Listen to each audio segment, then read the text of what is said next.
Chapter 454. Dong Wuxiang didn't say anything.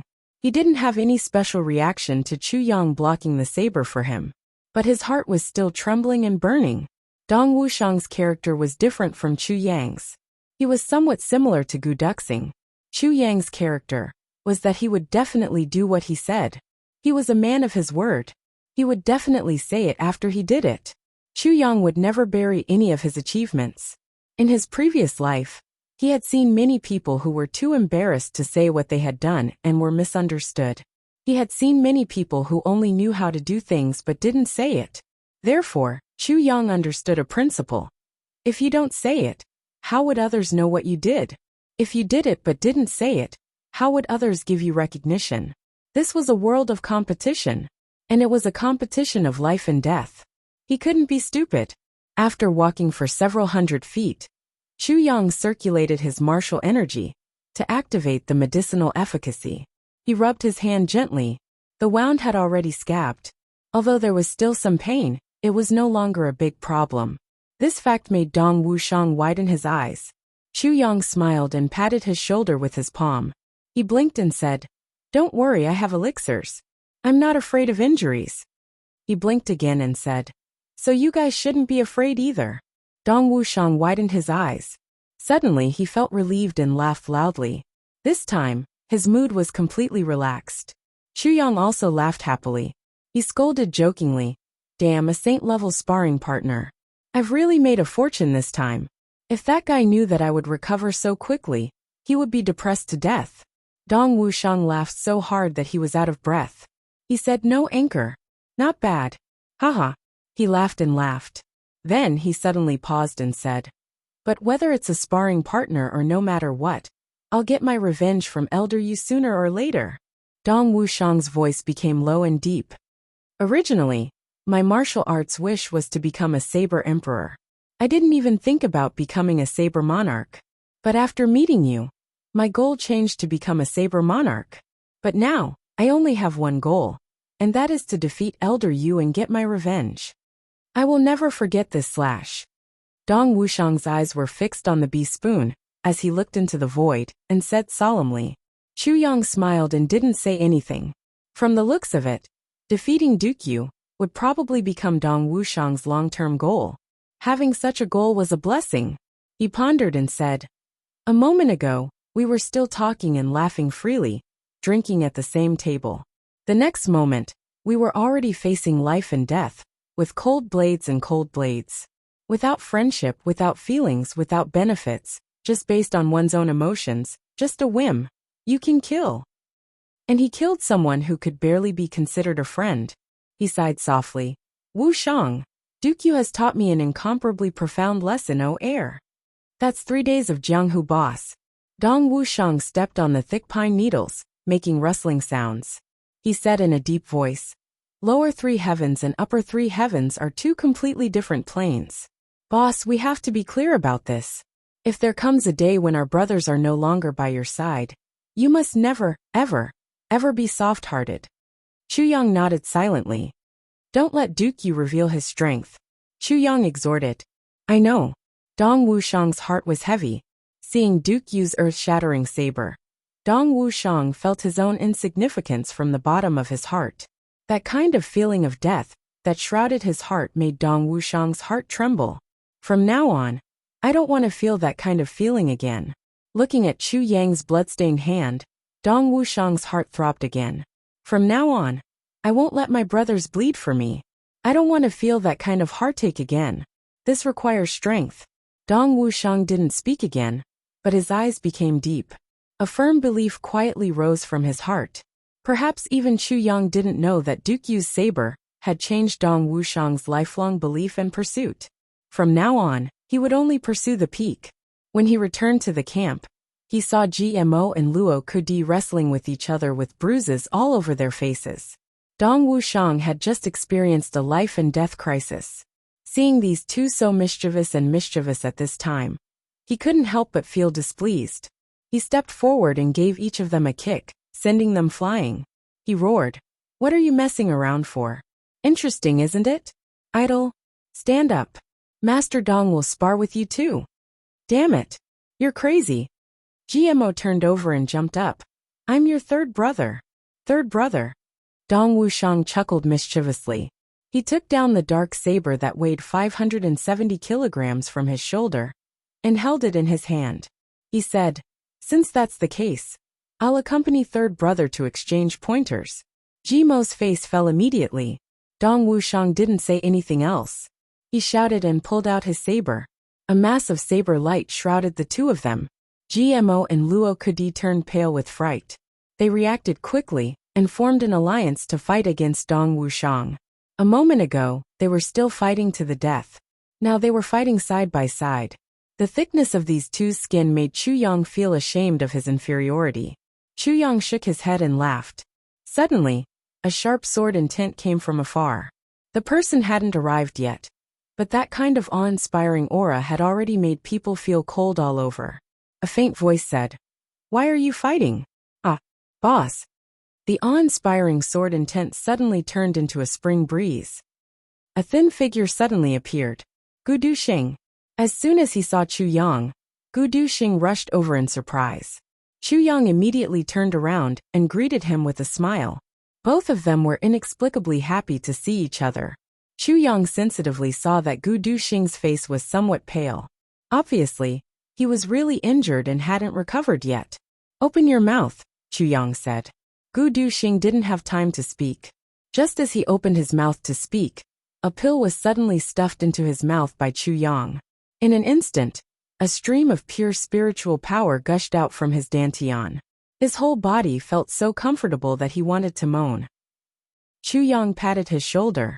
Gu Duxing knew that this must be a rare elixir. He didn't dare to neglect it. He immediately sat down cross-legged and started to cultivate. After an hour, the five brothers sat together. Gu Duxing's injury had actually completely recovered. "Duxing, although your injury has recovered, don't expose it for these 2 days. At the critical moment, strike." Chu Yang said, "I know. Then I will pretend to be a patient for these 2 days. This is very easy." Gu Duxing and Chu Yang had not seen each other for a long time. He was excited and spoke more. His voice was cheerful. As he spoke, he started to cultivate. His face immediately turned pale and yellow, as if he was seriously injured. He said, "Is this okay?"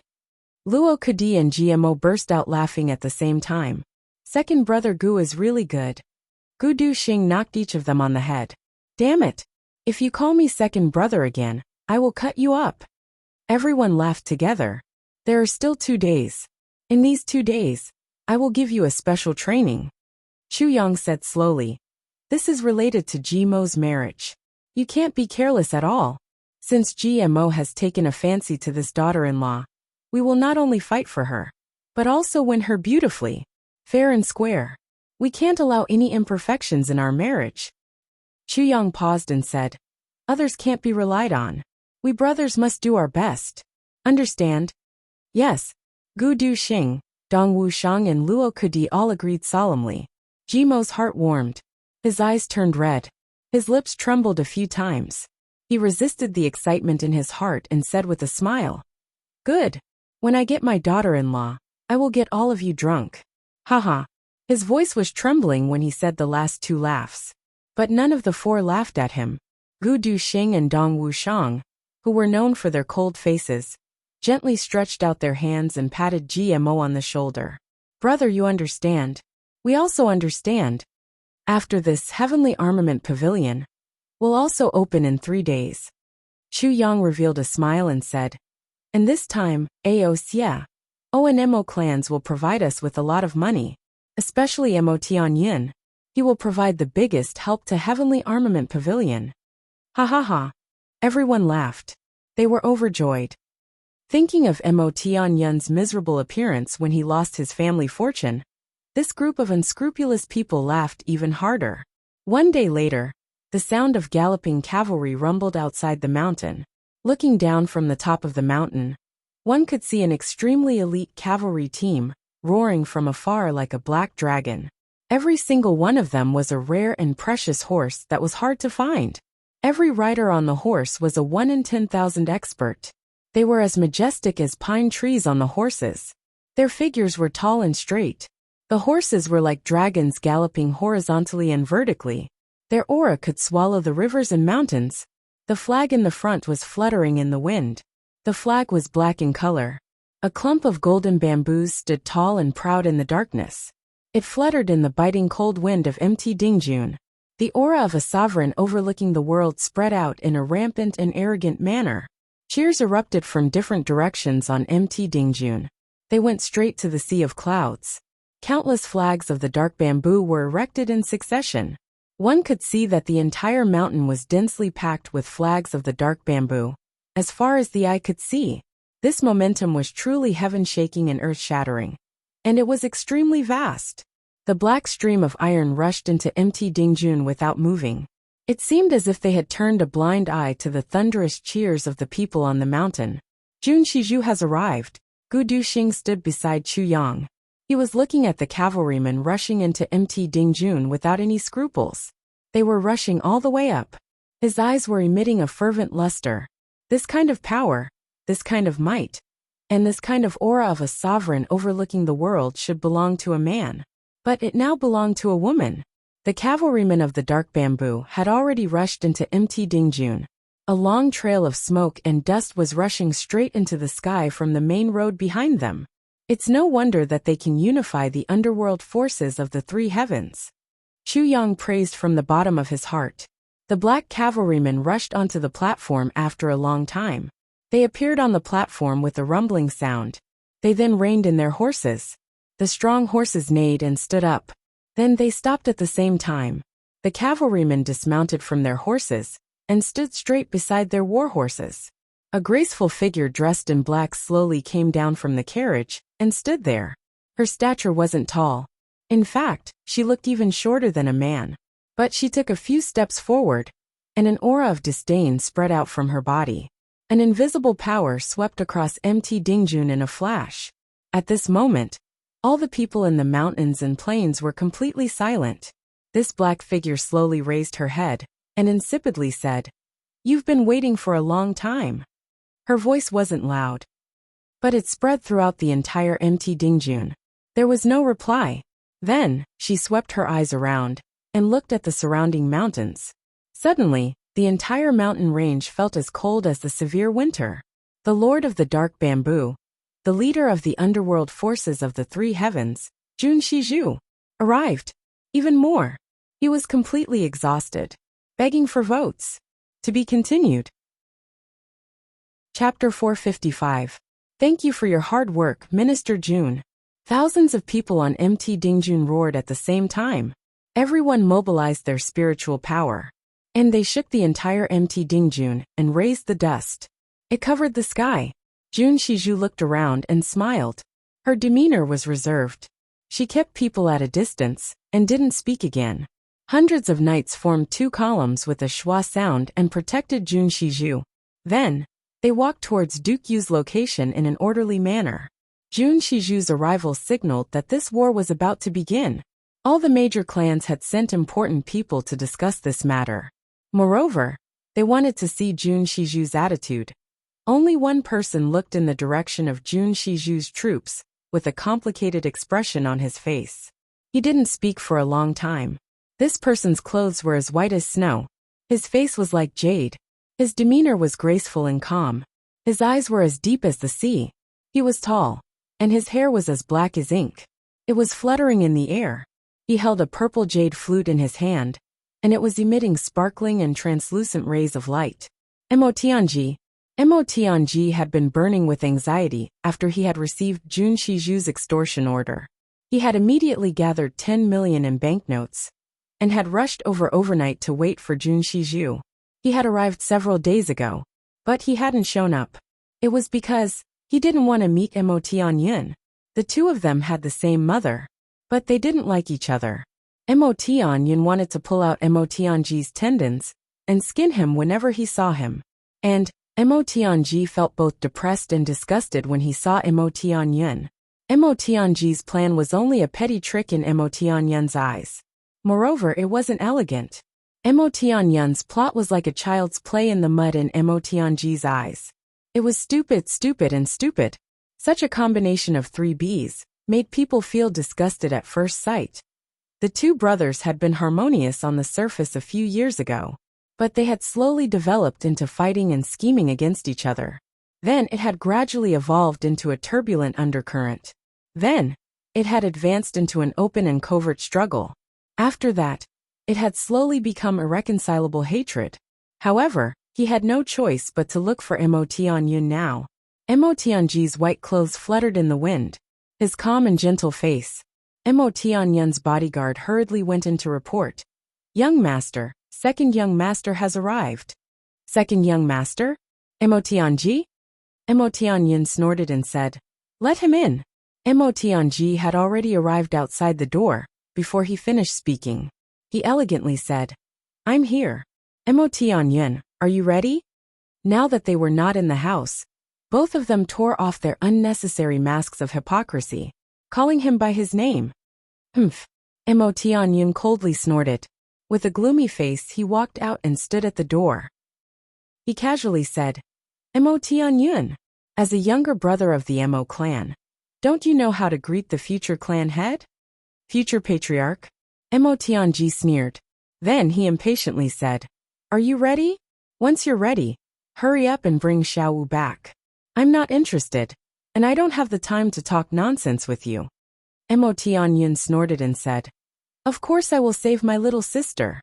I don't need you to rush me. The experts of the Mo clan had heard the news and rushed over. More and more people came. Mo Tianyun's words naturally became sanctimonious. Mo Tianji wished he could use his big foot to ruthlessly kick this handsome face in front of him. This bastard will die if he doesn't pretend to be righteous. Hurry up. Mo Tianji gently smiled. Lan Mei is still waiting outside. Hearing Lan Mei, Mo Tianyun's face immediately darkened. During this time, his lover and child were tightly controlled by Mo Tianji. If Mo Tianyun wanted to visit, he had to get Mo Tianji's permission. Every time Lan Mei went out on a mission, she would take Mo Tianji's poison before going out. She would be given the antidote when she came back. But this thing didn't make him feel comfortable. Who could stand his woman being tightly controlled by someone else? Even though they were blood brothers. But Mo Tianji was still a man. Mo Tianyun thought of Lan Mei and Mo Tianji every day. It was as if he had eaten a fly. He wanted to vomit blood whenever he thought of it. But there was nothing he could do. The two brothers came out side by side. One was gentle and elegant, and the other had a face full of spring breeze. It seemed that they were a pair of good brothers. Little did they know that the two of them were secretly grinding their teeth. Second brother, Xiaowu will be engaged once she is redeemed. Haha, you also know the person. It's Meng Luo of the Meng clan. Mo Tianyun sighed and said, Meng Luo practices an evil technique. But he is from a big clan. So, he won't treat Xiaowu unfairly. Mo Tianji's complexion turned pale. But it immediately returned to normal. He smiled and said, Big brother is right. I heard that elder sister Lan Mei can dance very well. So, I will certainly appreciate Lan Mei's public dance to celebrate Xiaowu's engagement. Then all the men in the Tsonglan battlefront will be blessed. Ha ha ha. Mo Tianyun angrily said, You! He naturally knew that the public dance that Mo Tianyun was talking about was definitely a naked dance. Or a striptease. And, all the men in the Tsonglan battlefront will be blessed, was extremely vicious. Mo Tianji smiled and said, Big brother, you don't need to worry. Who would dare to bully us in the Mo clan? A few days ago, there was a reckless green-haired tortoise who dared to spout nonsense to me. I was so angry that I turned his 3-year-old son into a eunuch. Sigh. Speaking of which, I was a little cruel. I feel very guilty. I will turn your woman into a prostitute, and your son into a eunuch, if you dare to deal with Xiaowu. How could Mo Tianyun not understand the meaning behind these words? Mo Tianyun was so angry that his hands and feet turned cold. He felt as if he was suffocating. He almost fainted on the spot. A king-level expert of the Mo clan behind him said in a mocking tone, Second young master is too soft-hearted. What's there to feel guilty about turning a child into a eunuch? You must know that a real man cannot stand firm if his heart is not ruthless. A great man must be ruthless. This guy was on Mo Tianyun's side. Naturally, he would not be polite to Mo Tianji. However, he did not know the inside story, so his words were somewhat awkward. "Oh, what do you think, Ching Feng?" Mo Tianji modestly asked. "I can't do anything to that person at the moment, but that green-haired tortoise is still in my hands. Ching Feng, if you have any good ideas, you can teach me a few moves." "Isn't that easy?" Mo Ching Feng laughed with contempt. He assumed a teaching posture and said, "First of all, you can't let this little guy die. He won't be worth anything if he dies. But you can make him shed a layer of skin every day." "Good idea," Mo Tianji praised. And then, there are many ways to mess with him. It would be best to train this little bastard into a human-shaped dog. Ha ha ha. But you must let the person who offended you see this. That is, this little bastard's father. Well, it would be best to take his son out for a walk every time you see him. Then, you can immediately restrain him. Mo Ching Feng was not a malicious person. Each of his ideas was more vicious than the last. In addition, after training him, you can hold an auction. Nowadays, some rich people like to play with this kind of child. Haha, during the auction, you can also bring that green-haired tortoise into the bidding. But you can't let him win. What a brilliant idea. What a brilliant plan. Wonderful. Mo Tianji clapped his hands and praised. He laughed and said, "That's very reasonable. I have decided. If that cuckold dares to offend me again, I will deal with his son like this." Mo Tianyun's breathing became heavy. His face had almost turned into the color of a pig's liver. "By the way, Ching Feng, that bastard's wife is also in my hands." Ha ha ha. Mo Tianji lowered his voice, but he deliberately let Mo Tianyun hear him. "That's even simpler." Mo Ching Feng slapped his thigh. "With a woman in my hands, I can play with that bastard to death." Before he finished speaking, Mo Tianyun could not bear it anymore. He ruthlessly slapped Mo Ching Feng's face. Then he roared fiercely, You bastard! What are you talking about? You are too presumptuous." Mo Ching Feng touched his face and was stunned. In an instant his heart was at a loss. He was angry and aggrieved. Tears almost flowed out of his eyes. "Fuck, this is unreasonable, fuck. I am helping you vent your anger and humiliate the second young master. Why did you hit me? What did I do wrong? My devotion was all for your sake, ah. Eldest young master." Mo Ching Feng looked at Mo Tianyun with an aggrieved expression. He felt so aggrieved that tears were rolling down his cheeks. "You have wronged me." Mo Tianyun was so angry that he couldn't vent his anger. So he kicked him again. You, second brother, he is still young. And you are instilling these things in him. These things, you are simply devoid of conscience." The experts of the Mo clan were dumbfounded as they looked at Mo Tianyun. They were so surprised that it seemed as if they had discovered an alien. "Fuck, what's going on? Heartless? Second young master is still young? When did the eldest young master become so protective of his brothers? Moreover, isn't this the eldest young master's specialty? He used to be exultant when he talked about it. Moreover, Mo Ching Feng was basically taught by him. How come he has become a righteous gentleman now? So pure? But who would dare to ask Mo Tianyun when they saw his angry face? Mo Tianyun vented his anger. Then he walked to Mo Tianji's side. He chuckled and said, "Second brother, you don't need to listen to this nonsense. Let's go and bring Xiaowu back. No matter how big the matter is, it's not as important as your sister who's related by blood." Mo Tianji put on a fake smile and said, "Elder brother, you are right." Therefore, the two brothers respectfully walked forward. Jun Shizhu arrived at Dukyu's place. She saw that Dukyu was treating the wounds on his arms. They had almost healed. However, she could still see that his arms had been pierced through. His arms had been pierced through by someone. And there were 20 holes in them. Jun Shizhu was shocked. Who can injure Dukyu like this in 3 days? To be able to beat Dukyu to such a state, taking his life would be as easy as flipping a hand. Chapter 456. Jun Shizhu's complexion sank.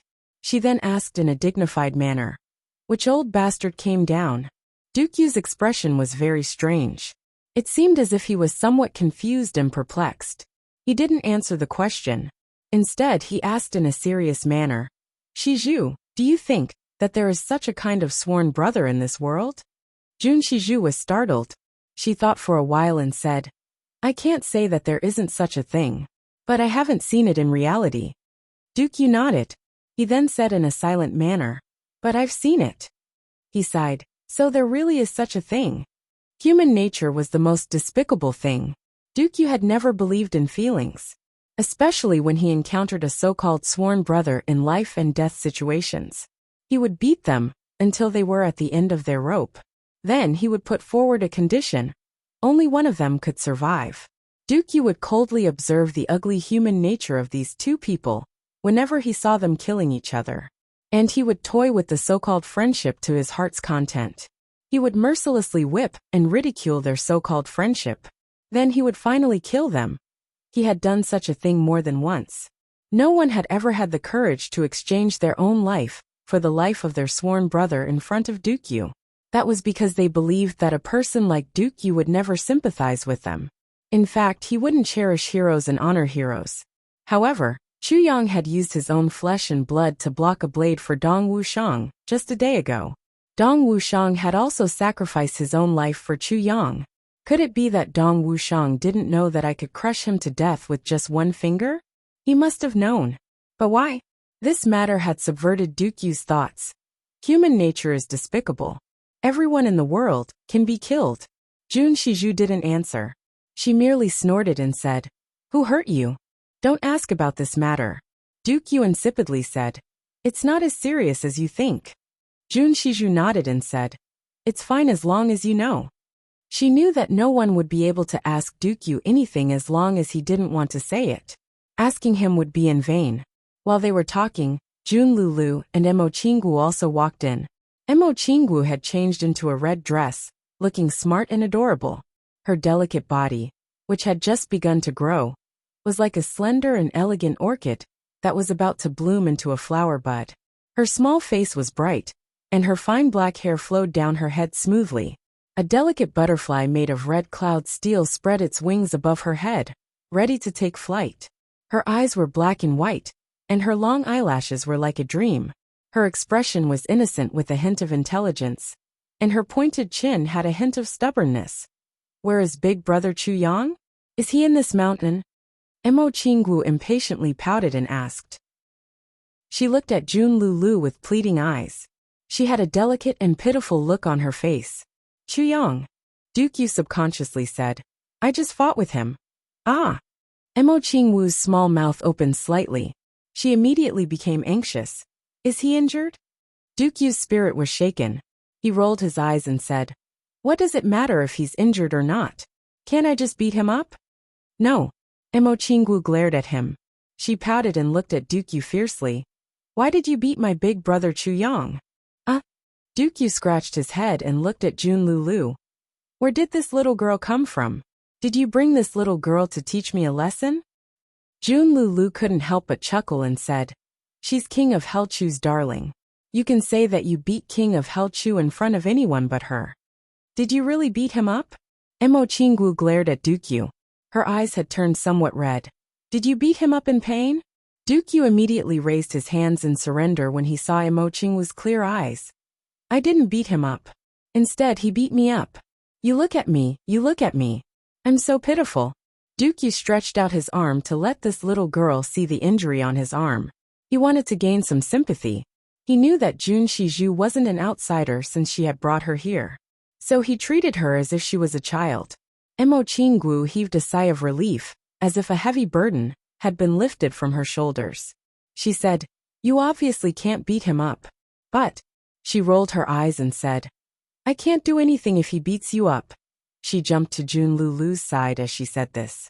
Then, she hugged her arm and gently shook it. She said, Elder sister Alu, lend me your mirror. Dukyu's forehead was filled with black lines. I can't beat him up, but he should beat me up? Is there such a theory in this world? At this moment, a report came in from outside. Minister Jun, Minister Yu, representatives of major clans have come to pay a visit. Jun Shiju thought for a while and said, Little you go and receive them. Just say a few words and let them go. Dukyu nodded and rushed out as if he was escaping. He was somewhat scared of this little girl who had suddenly arrived. So there's someone in this world who can be more unreasonable than me. Moreover, it's a little girl. The representatives of major clans left after a short while. Dookie didn't return. It was unknown where he had run off to. Is Minister Jun here? Mo Tianyin and Mo Tianji of the Mo clan have come to pay a visit. Mo Tianji's voice resounded from outside. Mo Qingwu's entire body trembled. Her complexion turned deathly pale. Second brother, do you really want to redeem me and let me marry that scoundrel? Mo Qingwu had misunderstood again. Mo Tianji had come to redeem Mo Qingwu this time. But it wasn't to give her to Meng Luo. Mo Tianji had made a big fuss with his clan after he had come to know about Mo Qingwu's matter. Then, he had proposed to take his little sister to his place so that he could take care of her. But he had been reprimanded by Great Elder Mo Wuxian. So, he had come here with the determination to take Mo Qingwu away. Jun Shizhu looked at Mo Qingwu with pity and said, "You too. Go and sit behind the screen first." Jun Lulu complied and walked over with Mo Qingwu. The two of them had just sat down when they heard Jun Shizhu's deep voice from outside. "Let them roll in." The sound of footsteps was heard after a short while. Then, two people said in unison, "Greetings, Minister Jun." Jun Shizhu was sitting on an armchair. She snorted and said, "Have you brought the silver?" Mo Tianji asked in a deep voice. "Is my little sister safe?" Jun Shizhu coldly said, "Don't you trust the credibility of Dark Bamboo?" Mo Tianji gently said, "Dark Bamboo's name shakes the world. So I naturally trust it. But this kidnapping is too outrageous. May I ask Minister Jun what's the cause of this matter?" Jun Shizhu coldly said, "Mo Tianji, I want the silver. I don't want your nonsense. Take out the silver if you have it. And get lost if you don't. Don't show off your eloquence in front of me." Mo Tianji was silent for a moment. Then he said, "The banknotes are here since that's the case." Mo Tianyin had given him the banknotes. So he took them out. Mo Tianyin became even more jealous in his heart. He had always been conceited that he was on par with Mo Tianji. In fact, he was even better than him. However, Mo Tianji was speaking frankly and with assurance in front of Jun Shizhu today. In fact, he could even question her. But he was intimidated by Jun Shizhu's fame and power. So he couldn't speak.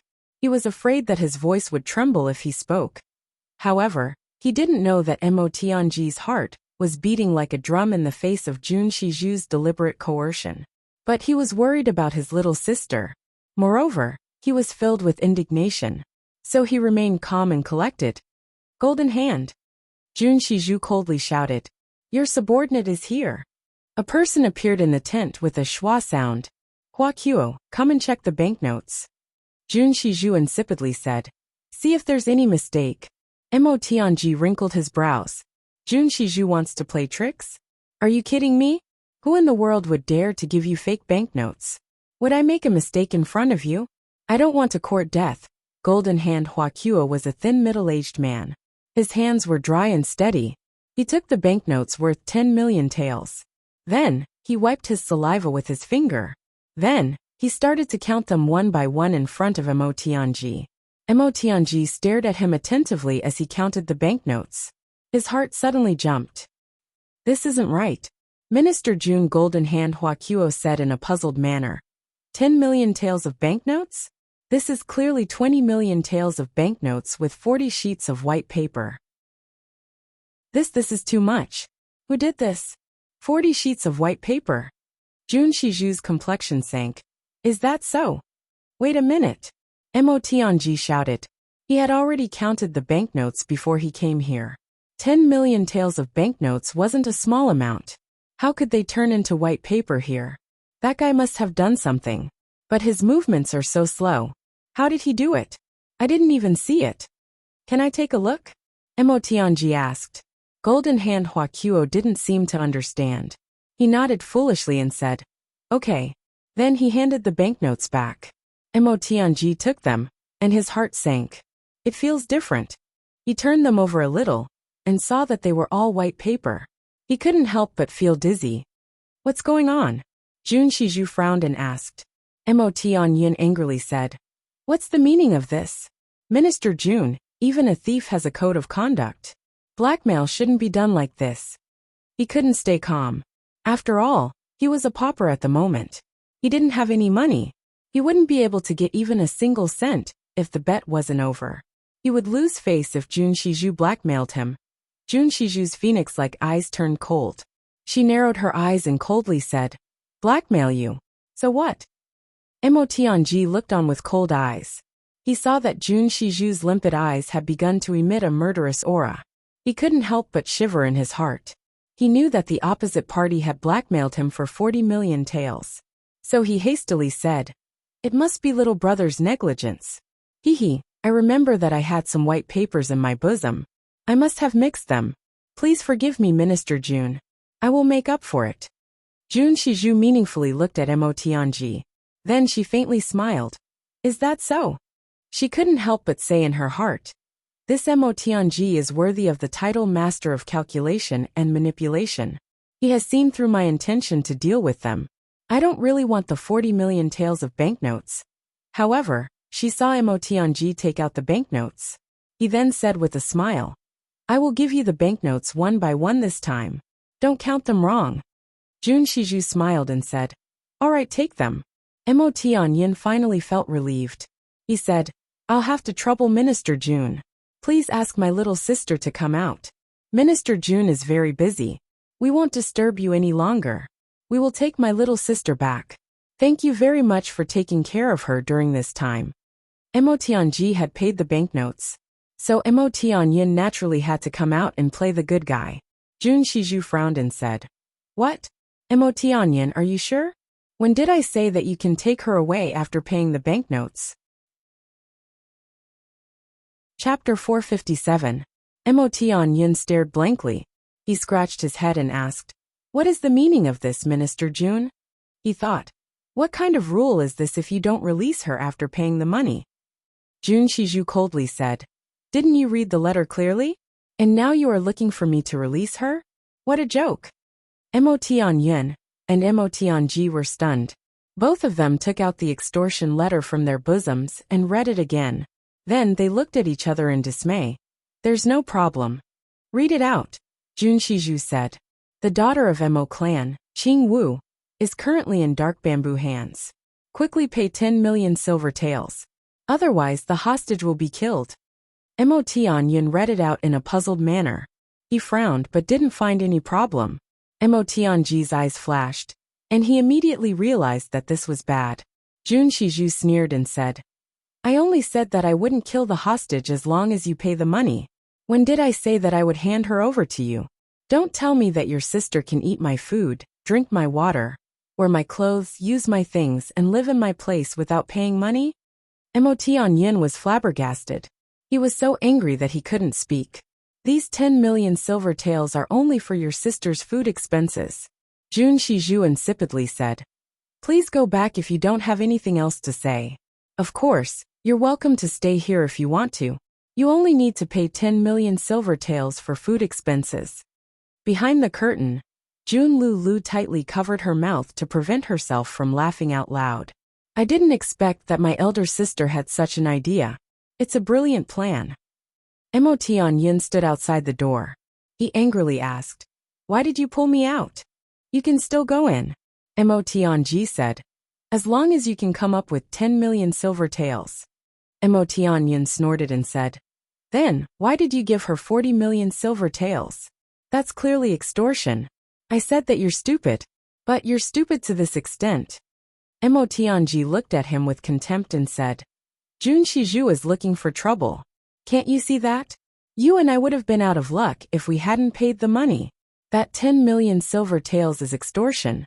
That 40 million taels are to buy our safety. You can't even see this point. What right do you have to be the Mo clan's young clan lord?" Mo Tianyin became furious. "You." Mo Tianyin shook his head and said, "You do your thing. I won't stop you if you want to go back and look for Jun Shiju. I have something to do. I need to find someone." He didn't wait for Mo Tianyin's reply. He simply turned around and left. Mo Tianyin spat out a mouthful of saliva and touched his pocket. Right now his pockets were really empty. He could not help but clench his teeth. Then, he bitterly muttered to himself, "Let's see if you, emotionji, can still be arrogant in front of me after I win that billion." He sneered and left as well. Little did he know that at this moment, emotionji was also cursing in his heart. This bastard is actually gambling with his clan's property. If he loses, then you, emotion, are nothing. Not even comparable to a dog's fart. Chu Yang was with Gu Duxing. Duxing, what happened to your injuries? Chu Yang asked. Emotion did it.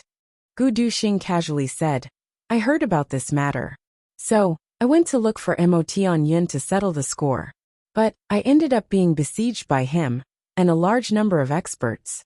I killed a few of them, and got a little injured. Gu Duxing said it casually. But how could Chu Yang not hear the danger hidden in this light voice? Gu Duxing probably escaped from death. What exactly happened? Is it worth you taking such a big risk? Chu Yang frowned. Gu Duxing looked at him in shock. Don't you know? Chu Yang was taken aback. What do I know? Gu Duxing was furious. What's wrong with GMO and the rest? How could they hide such a big matter from you until now? Chu Yang's heart skipped a beat. He said about Qingwu? Gu Duxing let out a long howl. GMO, the few of you, get your asses over here. In an instant, Dong Wushang and the rest came over. Gu Duxing's eyes widened. He said angrily, why didn't anyone tell boss about little Wu? GMO scratched his head and widened his eyes. What? Didn't boss already know? Chu Yang did not know whether to laugh or cry. When did I know? Luo Kudi, Dong Wushang, and GMO looked at each other in dismay. Then they sighed at the same time. We saw that you dealt with Meng Luo as soon as you arrived. And you put the Meng clan in a difficult situation. Then, you dealt with Emotion in the gambling house. We thought that you knew. How come you still don't know? Dong Wushang and Luo Kudi's faces darkened. This was a big problem. Chu Yang frowned. I dealt with Meng Luo because you wanted to snatch his storm leopard. And I dealt with Emotion because he didn't treat little Wu well. What does this have to do with Qing Wu? Chu Yang wanted to inquire about Qing Wu's whereabouts as soon as he arrived here. But he thought that everyone was busy with Jimo's marriage. Everyone was under pressure. Moreover, Qing Wu was still very young. So, she shouldn't have any big problems in the Mo clan. So, he thought that he would go and fetch Qing Wu after he had dealt with this matter with GMO. Did something happen to little Wu? Emotion and Meng Luo were very close some time ago. They must have talked about little Wu's matter. And they encouraged Meng Luo to propose marriage to the Mo clan on the basis of the alliance between the two clans. Gu Duxing slowly said. Propose marriage? Chu Yang stood up with a schwa sound. He angrily said, are Meng Luo and Emotion courting death? He recalled that Meng Luo practiced an evil technique. It's so vicious that they want to harm Qing Wu. Suddenly, a murderous aura burst out from his body. It couldn't be contained. Even Gu Duxing and Dong Wushang felt cold all over. And Meng Luo followed the good advice. He immediately proposed marriage to the Mo clan. He wanted to take Qing Wu as his concubine. And the great elder of the Mo clan, Mo Wu Xian, made the final decision after some discussion. He agreed to this marriage. Gu Duxing said everything in one breath. Chu Yang was so angry that his hair stood up. He clenched his teeth so hard that they made grinding sounds. His body was also trembling. Concubine? Meng Luo. I, Chu Yang, announced that you bastard have won the big prize. I heard about this matter at that time. So, I immediately went to look for Emotion. But, Emotion had already gone deep into the Zhonglan continent by that time.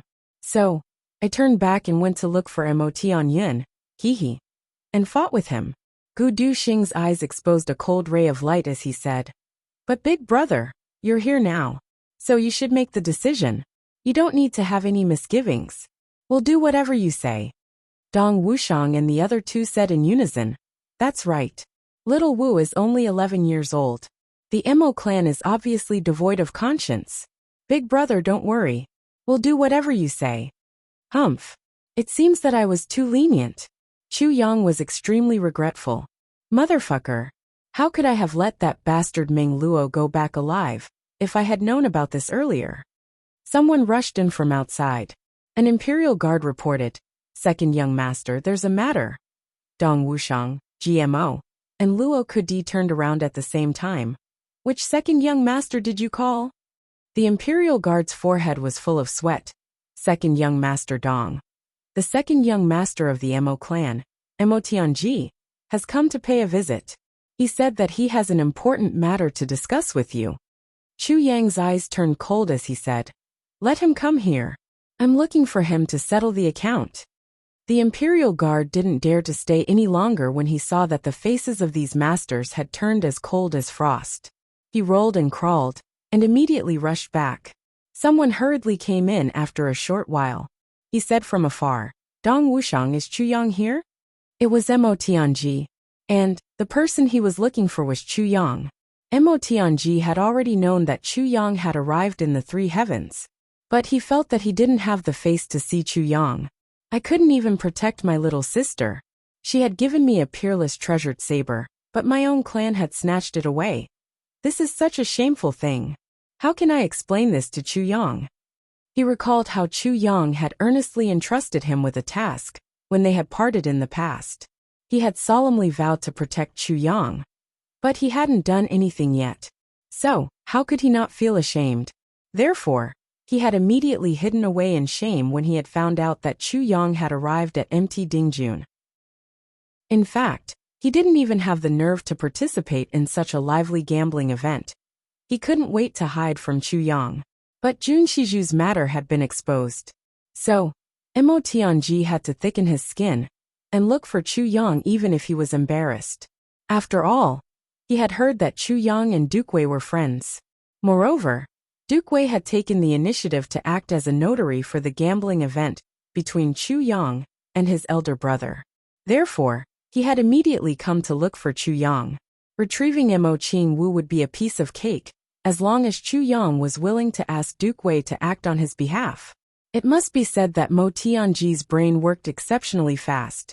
Mo Tianji had arrived at the right time.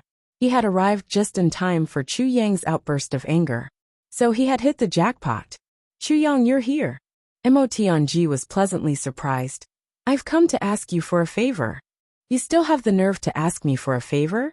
Chu Yang looked at him furiously. "Mo Tianji, you can't even protect your little sister. You let her be bullied and humiliated. And you've come to ask me for a favor? Are you joking with me?" Mo Tianji's face turned red. He stammered, "I've come to discuss with you," Chu Yang coldly said. "What do you want to discuss with me?" Mo Tianji was helpless. So he humbly apologized. His handsome face had turned red. "I only want an explanation." Chu Yang angrily said, "What happened to little Wu? What do you plan to do? What kind of shameful thing has your Mo clan done?" "I've come to discuss this matter with you," Mo Tianji helplessly said. "It seems that only you can act on this matter." "Act on my behalf? Do I have so much faith in your Mo clan?" Chu Yang was surprised. "Little Wu has run away from home, but she has fallen into the hands of Jun Shiju, the Lord of Dark Bamboo. She's currently being detained, and she's doing her best to torment our Mo clan." Mo Tianji anxiously said, "I've heard that you're very familiar with Duke Wei?" Chu Yang immediately became vigilant. "First, tell me clearly." Mo Tianji then narrated the matter from when Mo Qing Wu had run away from home until now. He bitterly sighed and said, "I now understand that Jun Shiju didn't kidnap Mo Qing Wu. She probably doesn't find our Mo clan pleasing to the eye, so she's deliberately tormenting us.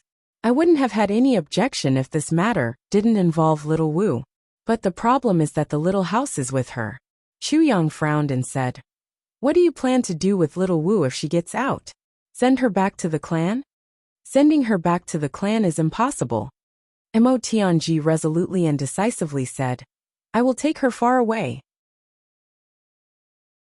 Chapter 458. Mo Tianji thought for a while.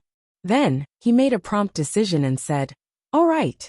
Now that the clan is in crisis, Mo Tianyun has mortgaged a small part of his property. If Mo Tianyun wins, I must immediately take action and take down Mo Tianyun. Otherwise, it would be very difficult for me to move forward if Mo Tianyun relies on his strong financial resources to develop his strength." If Mo Tianyin were to lose, it would be a heaven-sent opportunity for Mo Tianji. I will settle accounts with your Mo clan sooner or later. Chu Yang looked coldly at Mo Tianji. He then said gloomily, I wouldn't care if little Wu was well and loved. But your Mo clan has mistreated little Wu. So, I might as well tell you this. Whether it's you or Mo Tianyin who will be in power in the future, I will take back what I owe little Wu. No one in the entire heavens can take advantage of me without paying a price if I, Chu Yang, don't want to, Chu Yang said heavily. Then he didn't wait for Mo Tianji to reply. He strode out and said, I'm going to look for Duke Yu. I'll go with you. Mo Tianji's face turned red as he followed Chu Yang.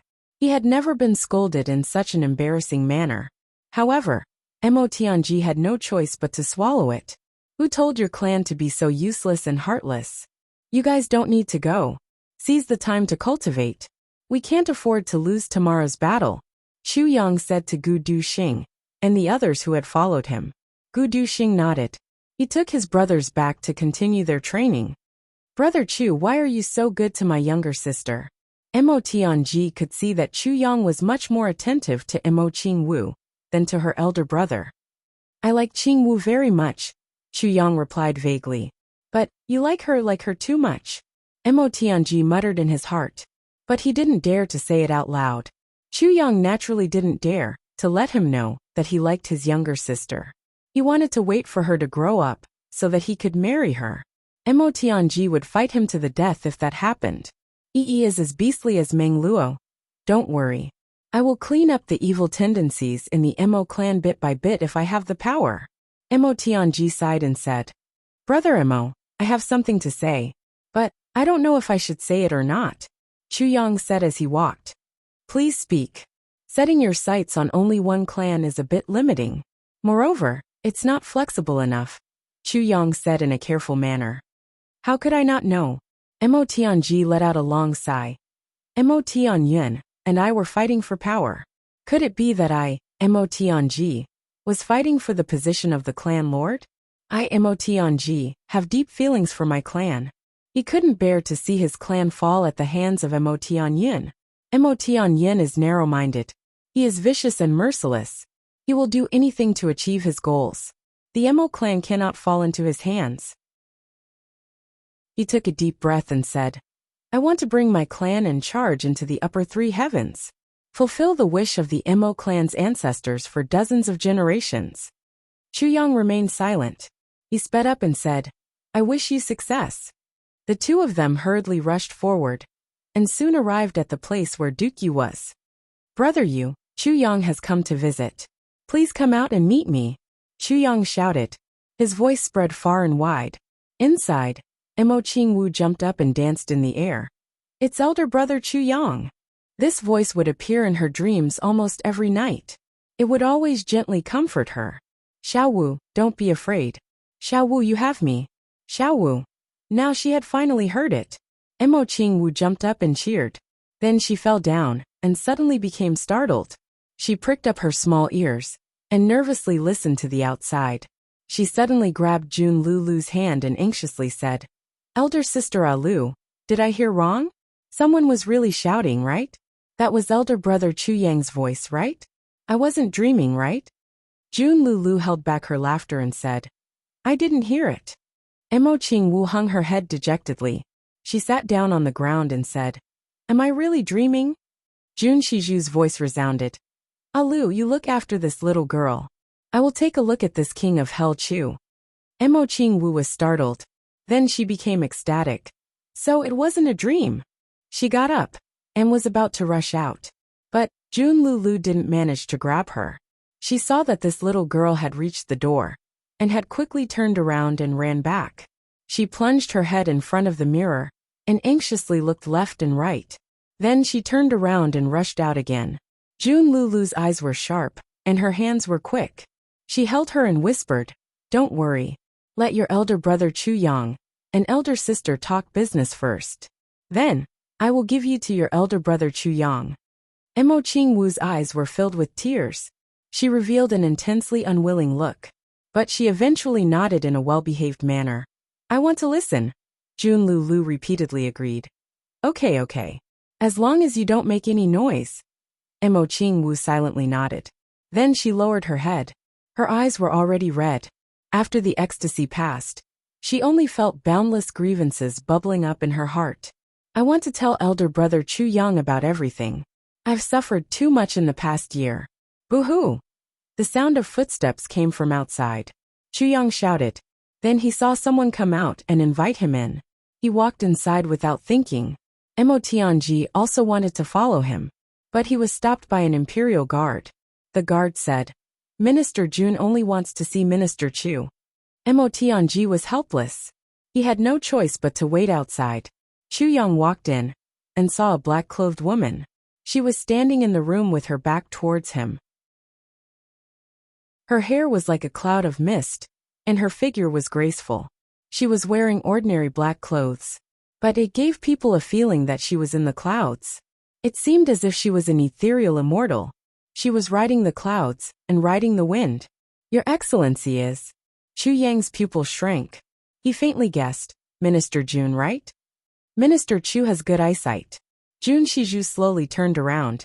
Her sharp eyes looked at Chu Yang's face. Chu Yang felt as if a steel needle had fiercely pierced his face twice. Jun Shiju's face was covered with a black veil, so it couldn't be seen what she looked like. But her eyes were like bright stars in the night sky, so people couldn't look at her directly. Minister Chu must have come for Mo Qingwu, Jun Shiju insipidly said. Chu Yang's mind shivered. He said, yes. Mo Tianji must have gone to ask for help? Jun Shiju smiled. Yes, Chu Yang calmly admitted. Sure enough.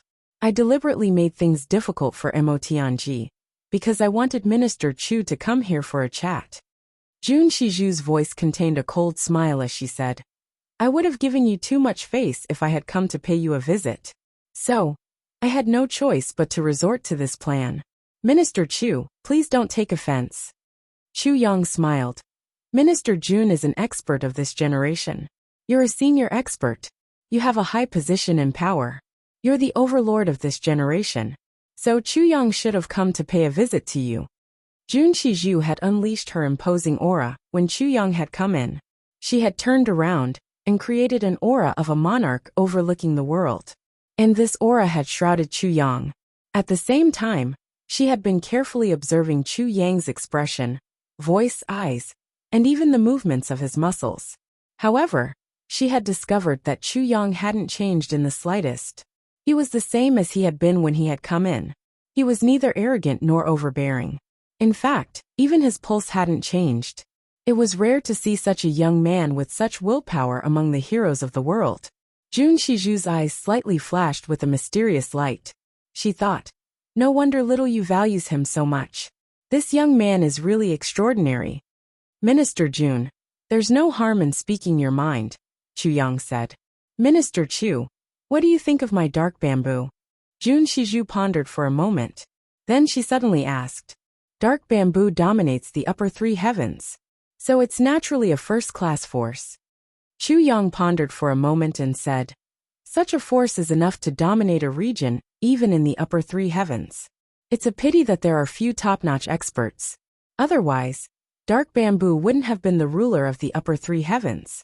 It would have been a veritable overlord of the upper three heavens. It's a pity that there are few top-notch experts. Jun Shiju slowly repeated. Her eyes exposed a smiling expression. That's good. I can return Mo Qingwu to you. Jun Shiju didn't beat around the bush and said.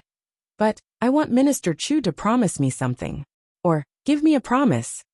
I never make any promises. Chu Yang insipidly said. I never make promises to anyone or anything. He looked at Jun Shiju with a serious expression and said. Minister Jun must be aware that the so-called promises are only used for betrayal. I don't want to break my promise to anyone. A promise is too heavy for me. The look of appreciation in Jun Shiju's eyes became even more intense.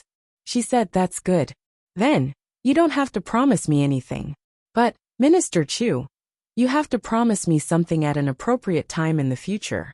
How about it? She smiled and said, it's a request that won't embarrass you. Chu Yang pondered. Jun Shiju's words were simple. But could it be that the dark bamboo's request was simple?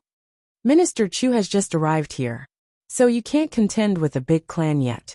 In exchange, I, Jun Shizhu, can guarantee that no one will snatch Imo Qingwu away from you.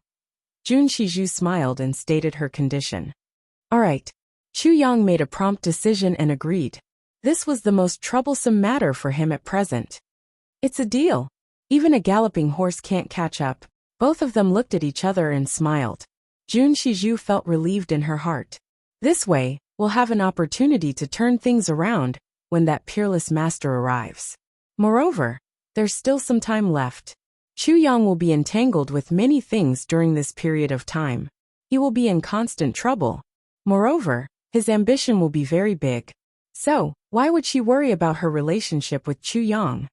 Jun Shizhu hadn't thought that the peerless master she had imagined was standing in front of her at this moment. Jun Shizhu gently smiled. Then, her body fluttered like a wisp of black smoke and disappeared from Chu Yang's sight. Jun Lulu gently released Imo Qingwu from behind the curtain and quietly disappeared. Then, a voice that had been suppressed for a long time suddenly burst out. Brother Chu Yang. Her voice was so loud that it almost broke her throat. Qingwu. Chu Yang's entire body shook. He suddenly turned his head in pleasant surprise. He saw a petite figure rushing towards him, as if her life depended on it. When she was halfway there, she suddenly flew up and pounced towards him. Chu Yang subconsciously opened his arms. His eyes couldn't help but turn red. He felt a burst of fragrant wind in his arms. Then, a soft body wrapped itself around his body like an octopus. Imo Qingwu firmly stuffed her small head into his bosom. She felt happy, sad, and satisfied at the same time. She flattened her small mouth, and her voice had already changed. Brother Chu Yang, you finally come, boo-hoo. She burst into tears before she could finish speaking. She opened her small nose and greedily breathed in Chu Yang's scent. She suddenly felt so happy that she wanted to cry. She felt so happy that her heart ached. How long have I been looking forward to this embrace? How many times have I dreamed of it? Chu Yang held her tightly and couldn't speak. Only his heart was beating intensely. Little Wu Qingwu, I've come. I won't let you suffer any grievances. My Qingwu. Chapter 459. Qingwu. Chu Yang hugged the soft body tightly. His voice was almost hoarse. His heart trembled as he called out this name with a trembling voice. Imo Qingwu used all her strength to squeeze her petite head into Chu Yang's chest. She used all her strength to control herself, so that she wouldn't cry out loud. However, her small mouth had already become extremely flat, and tears silently gushed out from her eyes. She was holding it in so much that she actually felt a little dizzy. Chu Yang felt that his clothes on his chest were quickly soaking. Then, the soaking area slowly and rapidly expanded. Imo Qingwu's body trembled slightly in his arms. However, she still didn't say a word. She clenched her teeth tightly. However, the two hands that were hugging him became more and more forceful. What kind of grievances had she suffered in this year? At this moment, she needed to vent. Vent the grievances in her heart. Chu Yang knew. Therefore, Chu Yang didn't ask anything now. If he asked, Imo Qingwu would only feel more uncomfortable. Just let her be in his arms. Just let her be in his arms and feel his feelings for her. Chu Yang quietly hugged her. He didn't speak. After a long time, Imo Qingwu's body trembled slightly. Then it slowly calmed down. Her throat made a moaning sound. She coughed a few times in Chu Yang's arms. Chu Yang could feel Imo Qingwu's breath coming out of her small mouth. It made his skin feel a little hot. Imo Qingwu tried her best to lower her head. She finally moved her head away from Chu Yang's bosom a little. But she still held him tightly. She used her free hand to wipe her tears with extreme caution. Her movements were very light. It seemed that she was afraid that Chu Yang would find out what she was doing. She didn't want big brother Chu Yang to see her tears after being separated for more than a year. She wanted to be happy. She wanted to smile at brother Chu Yang. However, she couldn't help but cry. Tears of joy, tears of grievance, tears of sadness, tears of finally meeting again. She wiped hard. She wanted to wipe away her tears. Then, she raised her head and smiled at brother Chu Yang. Brother Chu Yang, I missed you so much. She wanted to show Brother Chu Yang the happy smile that Brother Chu Yang liked to see. She wanted to let this smile tell Brother Chu Yang that she was fine. Because you finally came. No matter what happened, it was all good. It was the best. However, the more he wiped, the more tears he shed. No matter how hard he tried, he couldn't wipe them all away. She was a little flustered and hated herself. Why did she have to cry? Don't cry, little Wu. Brother Chu Yang is already here. Why are you still crying? You're safe. You're fine. With Brother Chu Yang by your side, no one can hurt you. She tried hard to convince herself, but she couldn't stop herself from crying. In the end, she gave up and let her tears flow out. She sobbed and said, Brother Chu Yang, I'm sorry. I want to cry when I see you. Chu Yang gently stroked her long hair. He felt that his eyes were a little dry. He said, if you want to cry, then cry. Big Brother Chu Yang will accompany you here. My light dance, regardless of crying or laughing, I like it. Everyone is happy. He hadn't even finished speaking when he heard a wah sound. Mo Qingwu opened her mouth and started to cry. She cried so hard that her heart was broken. Boo-hoo. Brother Chu Yang, I miss you so much. Boo-hoo, I dreamt of you that day. Boo-hoo. Mo Qingwu sobbed and cried. She used Chu Yang's clothes to wipe her tears. She poured her heart out at the same time. She couldn't remember anything now. The grievances that she had suffered had almost made her collapse several times. She had thrown them to the back of her mind. She only wanted Brother Chu Yang to know how much she missed him. How much I yearn for Brother Chu Yang's embrace. This is the only thing in the world that can make me feel at ease. Chu Yang held Mo Qingwu in his arms.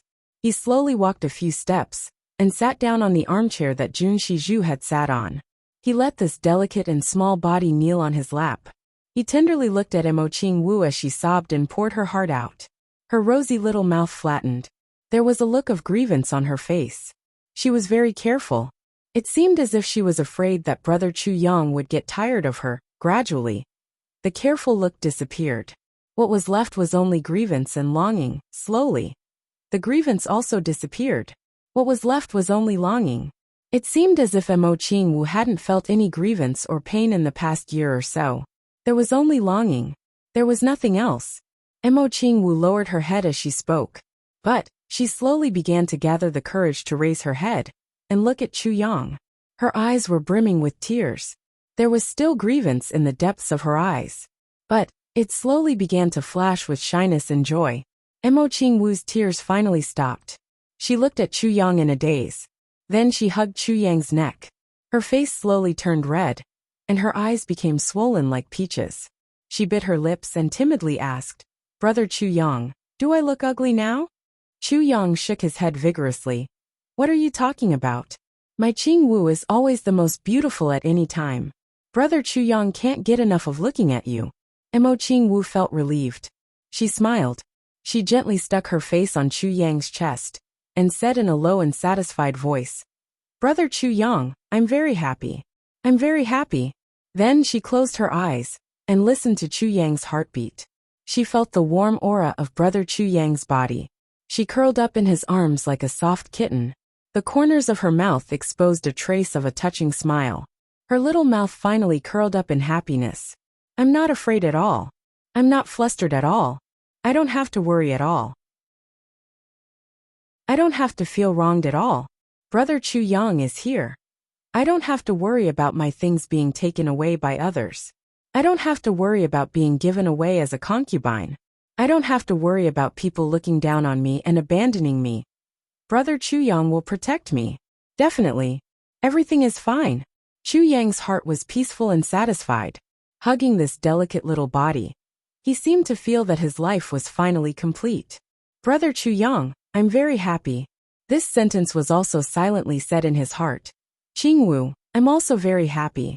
I can feel that you're full of vitality in my arms. I'm very happy. I'm very happy. He thought of his previous life. Mo Qingwu weakly snuggled in his arms and said, Chu Yang, I look better than the sword. Then he thought of today's sentence. I'm very happy. Chu Yang instantly felt that his previous life and this life were gathered together. His mind was a mess. It was strange and variegated. It was as if at this moment, He had returned to the purple bamboo forest of his previous life. Then he suddenly returned like a dream.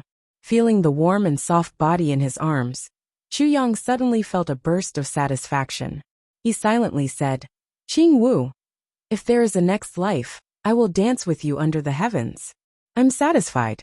I will definitely dance with you under the heavens. I won't have any more regrets." He lovingly lowered his head to look, and saw that Qing Wu was dressed in red.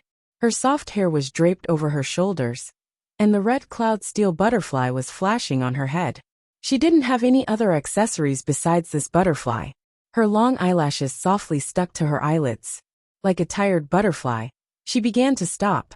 Stopping in this warm embrace, Qing Wu contentedly and happily sighed. She moved her arms that were a little sore from hugging Chu Yang. She changed her posture, squirmed a little, and hugged him tightly again. She didn't want to let go for a moment. I wrote 2,000 words for 14 hours. I deleted more than 10,000 words. The only thing I'm satisfied with is these 2,000 words.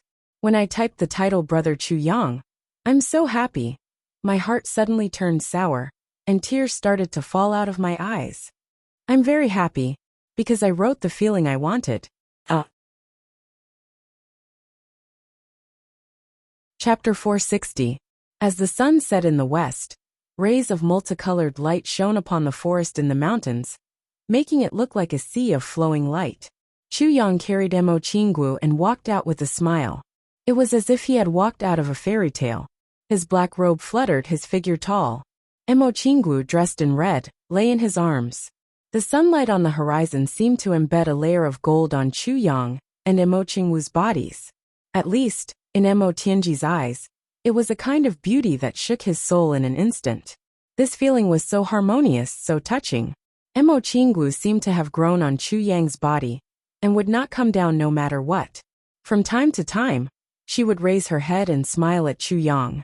After a while, she would raise her head and smile at him again. Her smile was bright and satisfied. Tianji stood there, dumbfounded by what he saw. He had been waiting here for an entire afternoon, waiting anxiously. But when he saw Chu Yang finally carrying Qing Wu out, he was suddenly touched at this moment. He was not in a hurry. He had never seen his little sister so happy. Such happiness and satisfaction that overflowed from the depths of her heart. Tianji looked on with satisfaction. The anxiety that he had been waiting for an entire afternoon seemed to have disappeared without a trace at this moment. "Brother Mo, I'm taking Qing Wu away." Chu Yang looked at Tianji and said solemnly. Hearing the words "Brother Mo," Qing Wu raised her head in panic. She turned around and saw Tianji, her second brother. Her eyes couldn't help but redden, but she bit her lip lightly and lowered her gaze. "Little Wu." Tianji stepped forward, his voice trembling a little. Qing Wu bit her lip. After a long while, she said with difficulty, "Second brother. Qing Wu, do you want to go with me or Brother Chu?" Tianji looked at his sister with some longing. "Second brother will also protect you. I'll go with Brother Chu Yang," Qing Wu said without hesitation. Tianji's eyes dimmed. "I'm leaving." Chu Yang looked at Tianji. "Brother Mo, if you want to control the Mo clan, don't let go of this opportunity." Tianji agreed and then suddenly shouted, "Wait a minute."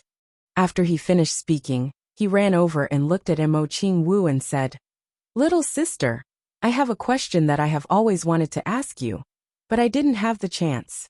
Can I get your answer now?" "What is it?" Qing Wu was still biting her rosy lips. The light in her eyes made Tianji feel a heartache. "Why did you suddenly become so estranged from your second brother?" Tianji said with some pain. "Second brother's heart is very uncomfortable." Qing Wu gritted her teeth. At this moment, it was obvious that she was using a lot of force. He looked at Tianji, his second brother, with a complicated expression in his eyes. Then he asked in a low voice, "I have always wanted to ask you, second brother. Why didn't you dare to look at me on the day of the clan meeting?" Tianji was startled and suddenly raised his head. However, Qing Wu continued to ask, "At that time, why did you tell him about my saber?" Tianji was startled. He only felt bitterness in his heart. There were 1,000 things he wanted to say, but he could not say them. This time, my family has betrothed me. As long as I return, I will be engaged. However, you are the first to come and pick me up. Mo Qinggu said with some anger. Second brother, don't you know what I will face when I return? Mo Tianji felt as if he was struck by lightning.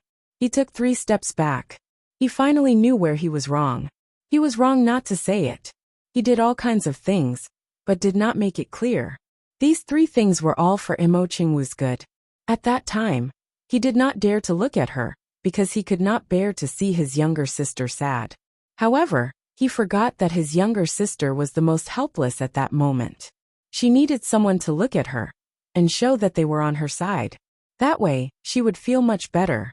The appearance of the saber was to make a final effort so that his younger sister could get some care after losing her original position in the family.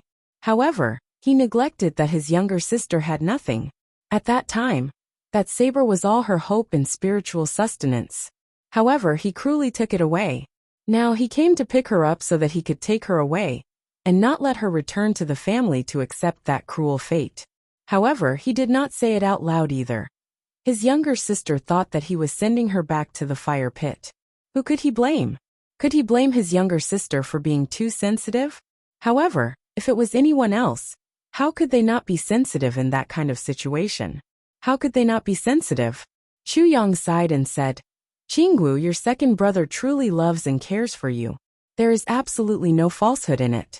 He truly wants you to be well. However, your second brother's habit is to do good things, but not to say it out loud. This is your second brother's shortcoming. You have to believe in your second brother. Mo Qinggu lowered her head. Her long hair covered her face. She gently nodded. Mo Tianji looked at Chu Yang with a strange feeling. He repeatedly thanked him. Thank you, Brother Chu. Thank you. Not saying what you did is equivalent to not doing it. Especially good things. Chu Yang casually said, Brother Mo, you did very well. However, what you said was not good. This weakness isn't good for being the patriarch of a family. Mo Tianji deeply nodded. He seemed to be deep in thought. He was obviously much stronger than Mo Tianyin. However, there were still many people in the family who supported Mo Tianyin. Ultimately, there was one thing. Mo Tianyin knew how to talk and win people's hearts. However, Mo Tianji had neglected this aspect. Although there were many hardcore supporters by his side, their numbers were far inferior. That was why he was at a disadvantage. Understanding this, Mo Tianji's heart suddenly became clear. Instead of acting, it was better to speak. This kind of understanding was inevitably a little cruel to people. It was unpleasant to hear, but it was the truth. After thinking this through, he was about to thank Chu Yang. However, when he turned around, he realized that Chu Yang had already carried Dian Qinggu a few hundred feet away. He hurriedly shouted, Brother Chu Little Wu, as long as I have time, I will go back to see you. Mo Qinggu raised her head from Chu Yang's embrace. Her gaze leaped over Chu Yang's shoulder. She saw her second brother standing there waving his hand vigorously. His eyes were full of reluctance. She couldn't help but feel moved. She stretched out her small hand from Chu Yang's shoulder and gently waved a few times. Mo Tianji's face was instantly full of smiles. Thank you, little sister. Mo Qingwu's face bloomed into a smile. Then, she hid her head in Chu Yang's embrace again. Mo Tianji relaxed and let out a sigh of relief. He relaxed and smiled. Then, he gently waved the purple jade flute in his hand and placed it on the flute. A whining sound of the flute suddenly floated in the forest. Mo Qinggu listened to her second brother's flute music. She was in Brother Chu Yang's embrace. Suddenly, she felt as if she was floating in the clouds. Among all the women in the world, there was no one else who could be happier than her. The next day, the sky seemed to brighten exceptionally early. Mo Qinggu woke up early and ran happily into Chu Yang's room. When she saw Chu Yang lying on the bed, she couldn't help but heave a sigh of relief. It turned out that she was afraid that she was dreaming yesterday. She immediately covered her small nose with her hand and said, It's so smelly. Brother Chu Yang's feet are so smelly. She rushed to the door and breathed in a few breaths of air. However, she couldn't bear to leave. She could only stay at the door and squat on the threshold. Smelly. Chu Yang was a little depressed. He really did wash his feet last night before going to bed. Sigh, his feet were like this. Even if he washed them 10 times in one night, there would still be a smell tomorrow morning. He remembered that Mo Qingwu's only dissatisfaction with him in his previous life was the smell of his feet. He couldn't help but smile. He rolled up and shook his body. Instantly, the room was filled with a fragrant smell. Mo Qingwu covered her nose and ran away. Brother Chu Yang, what are you shaking for? It's so smelly, Chu Yang laughed loudly. The great clans were already waiting for the battle. The bet was already over. They were only waiting for the opening of the battle. The huge venue was empty. There was actually a sea of people around. There were no empty seats. The best view was in the middle. It was the territory of the dark bamboo. It occupied a huge area. On both sides were the teams of the great clans. Then, there were even more scattered people who were waiting for this big battle. Dong Wuxiang and the other clans were in the south. All the clans on Gaosheng's side were in the back. The 4 great clans in charge of the bet were naturally closest to the 2 sides. They were observing the outcome of the battle. Everyone's hearts were in their mouths. This wasn't just a bet. It also involved one's personal wealth. Once Chu Yang and Duke bet 800 million. The odds for Gaosheng were immediately pushed down to 1-1. There were even more people who bet on Gaosheng. In just one day, there was an additional 100 million. If this money was before, Mo Tianyin and the others would definitely be grinning from ear to ear. But now, the 4 of them could only sigh. It was just a drizzle. The sound of drums shook the heavens and the earth. The battle was about to begin. The master of ceremonies was already standing in the middle. He raised his voice and shouted, "Everyone, silence." It would have been better if he didn't say silence. Once he did, countless people started to clamor at once. "Wife snatching! Wife snatching!" Many people shouted at the same time. They were in high spirits. "Wife, wife, wife snatching wife!" More people shouted together. "Oh, wife!" Luo Kudi's strange cry resounded through the sky. GMO angrily slapped his head. "What are you shouting for? That's my wife." Luo Kudi smiled mischievously and said, "Who are we? Your wife is my wife." GMO kicked him. Luo Kudi screamed strangely as he rolled in the air like a rubber ball. At this moment, a tall and sturdy figure suddenly jumped down from the spectator's stand. He landed on the stage. He raised his hand and shouted like a thunderbolt, "Wait! I have something to say." Everyone looked over. They saw that this person had big shoulders and a round waist. He was tall and sturdy. His arms were big enough for a person to stand on. His buttocks were big enough for a horse to run. What an imposing and boorish man. However, this man's chest was bulging and his buttocks were perky. It turned out that he was a woman. This was the biggest bet of this competition. Huyan Aobo and Miss Huyan had appeared. Chapter 461. Everyone! Huyan Aobo shouted. She cupped her fists and bowed. This action was extremely heroic. If it was a man doing it, it would definitely be awe-inspiring. But now that she was doing it, cough cough, she was also awe-inspiring. Jimo's eyes lit up. He grabbed Chu Yang's arm and said, "Boss, this is my wife. Look, she's extremely charming." Upon hearing the words extremely amorous, Chu Yang only felt dizzy. The world was spinning, and even his feet were trembling. He sat down on Mo Qingwu's body. Mo Qingwu laughed and hugged him. She looked through the gap in Chu Yang's arm and saw the awe-inspiring Huyan Aobo. She couldn't help but exclaim, "This uncle is really tall and sturdy." Luo Kudi suddenly burst into laughter. Dong Wushang and Gu Duxing also couldn't help but laugh. Even Ji Zhu and Dong Wulei were swaying back and forth. Ji Mo's face turned bitter. "My little grandaunt, look carefully. Is that uncle? That's sister-in-law, okay?" Sister-in-law. Mo Qingwu was obedient and didn't say anything else. She looked at GMO with a questioning gaze, especially when she looked at Gmo's eyes. She seemed to have discovered something. She nodded very seriously and whispered in Chu Yang's ear. "Brother Gmo's eyes are small, no wonder." Chu Yang's body trembled.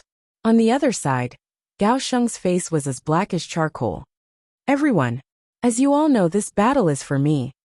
Huyan Aobo exhaled and said majestically, I am Huyan Aobo, Gao Sheng's fiancé. We have been engaged since childhood. It's the order of the clan. Everyone gradually quieted down and listened to this woman speak. But Gao Sheng doesn't like me. In order to avoid this marriage, he even ran away from home and went to the lower three heavens. Huyan Aobo said indifferently, I look different from ordinary women. I, Huyan Aobo, understand that he doesn't like me. After all, everyone wanted their woman to have a beautiful figure and to be lovable and charming. I admit that I'm not good-looking. Huyan Aobo said loudly. Because I'm not good-looking, it's understandable that Gao Sheng ran away from the marriage. I won't blame him. She wouldn't hate him. If I were a man, I wouldn't want a wife like her. Don't you all agree? Huyan Aobo roared. However, no one replied. Seeing this woman speak, everyone suddenly felt their hearts sink. That's why I don't have much hope for my marriage. That was until I met the second son of the Ji family, GMO. He didn't abandon me and I fell in love with him. I immediately returned home and asked my family to cancel my engagement with the Gao family. Huyan Aobo said loudly.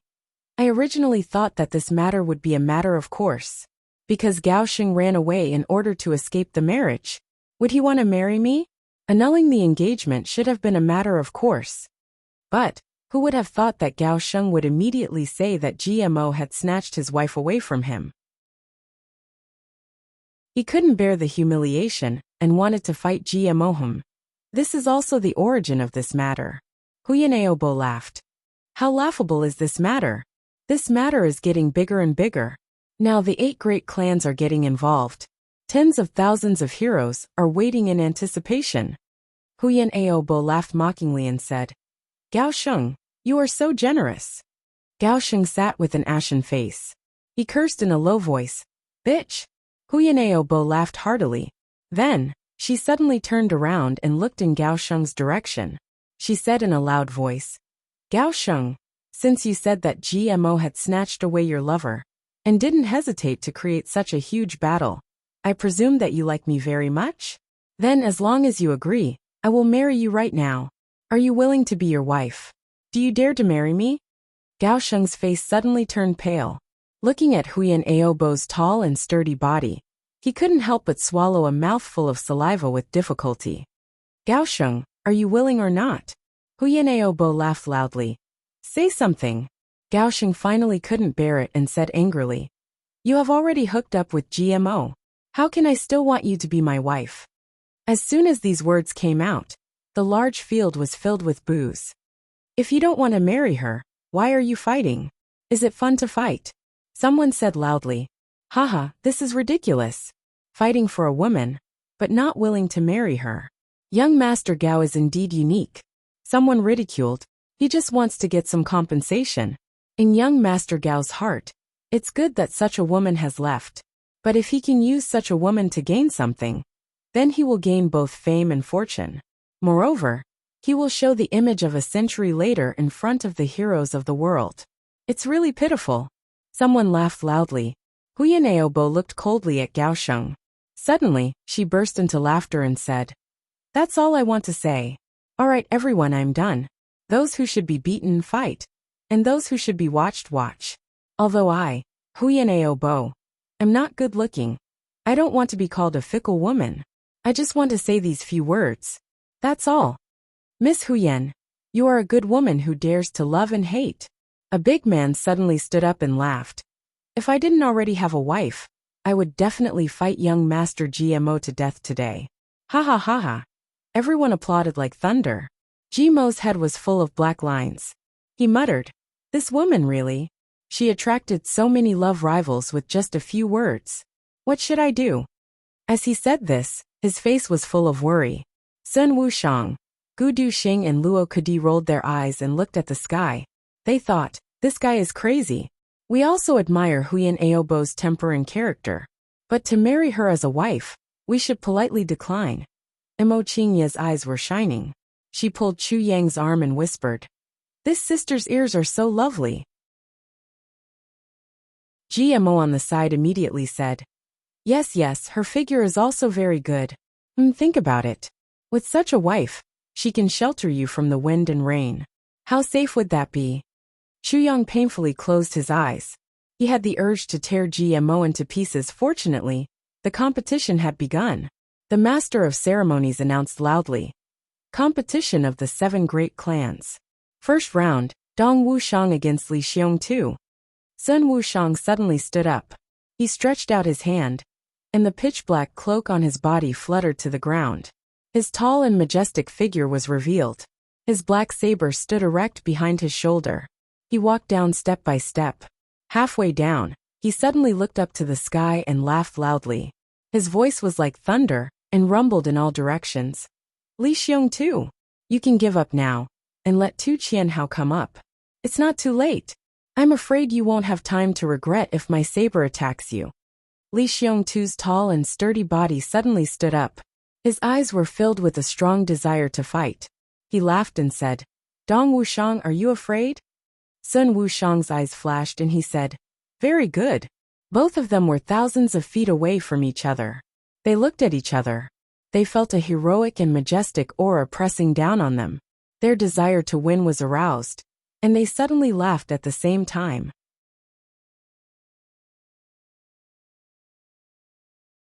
Chapter 462. 2 equally burly figures swept down from the stands at almost the same time, one on the left and one on the right. They flew towards the center of the arena. Although there were only 2 people, they seemed insignificant in such a grand arena. However, the people on the left clearly felt a huge mountain pressing down on them. The people on the right felt as if the earth trembled under this power. Dong Wuxiang's domineering aura soared to the heavens. Li Xiongtu's heroic aura was unparalleled. These 2 people had met in the first round. It could be said that they were evenly matched. Chu Yang's heart skipped a beat. He opened his eyes wide. The 2 most domineering people among the 12 future influential people were finally facing each other here. Chu Yang had some expectations for this battle. From this battle, he could completely see the direction of development of these 2 people. Because these 2 future influential people had now begun to shape their life's achievements.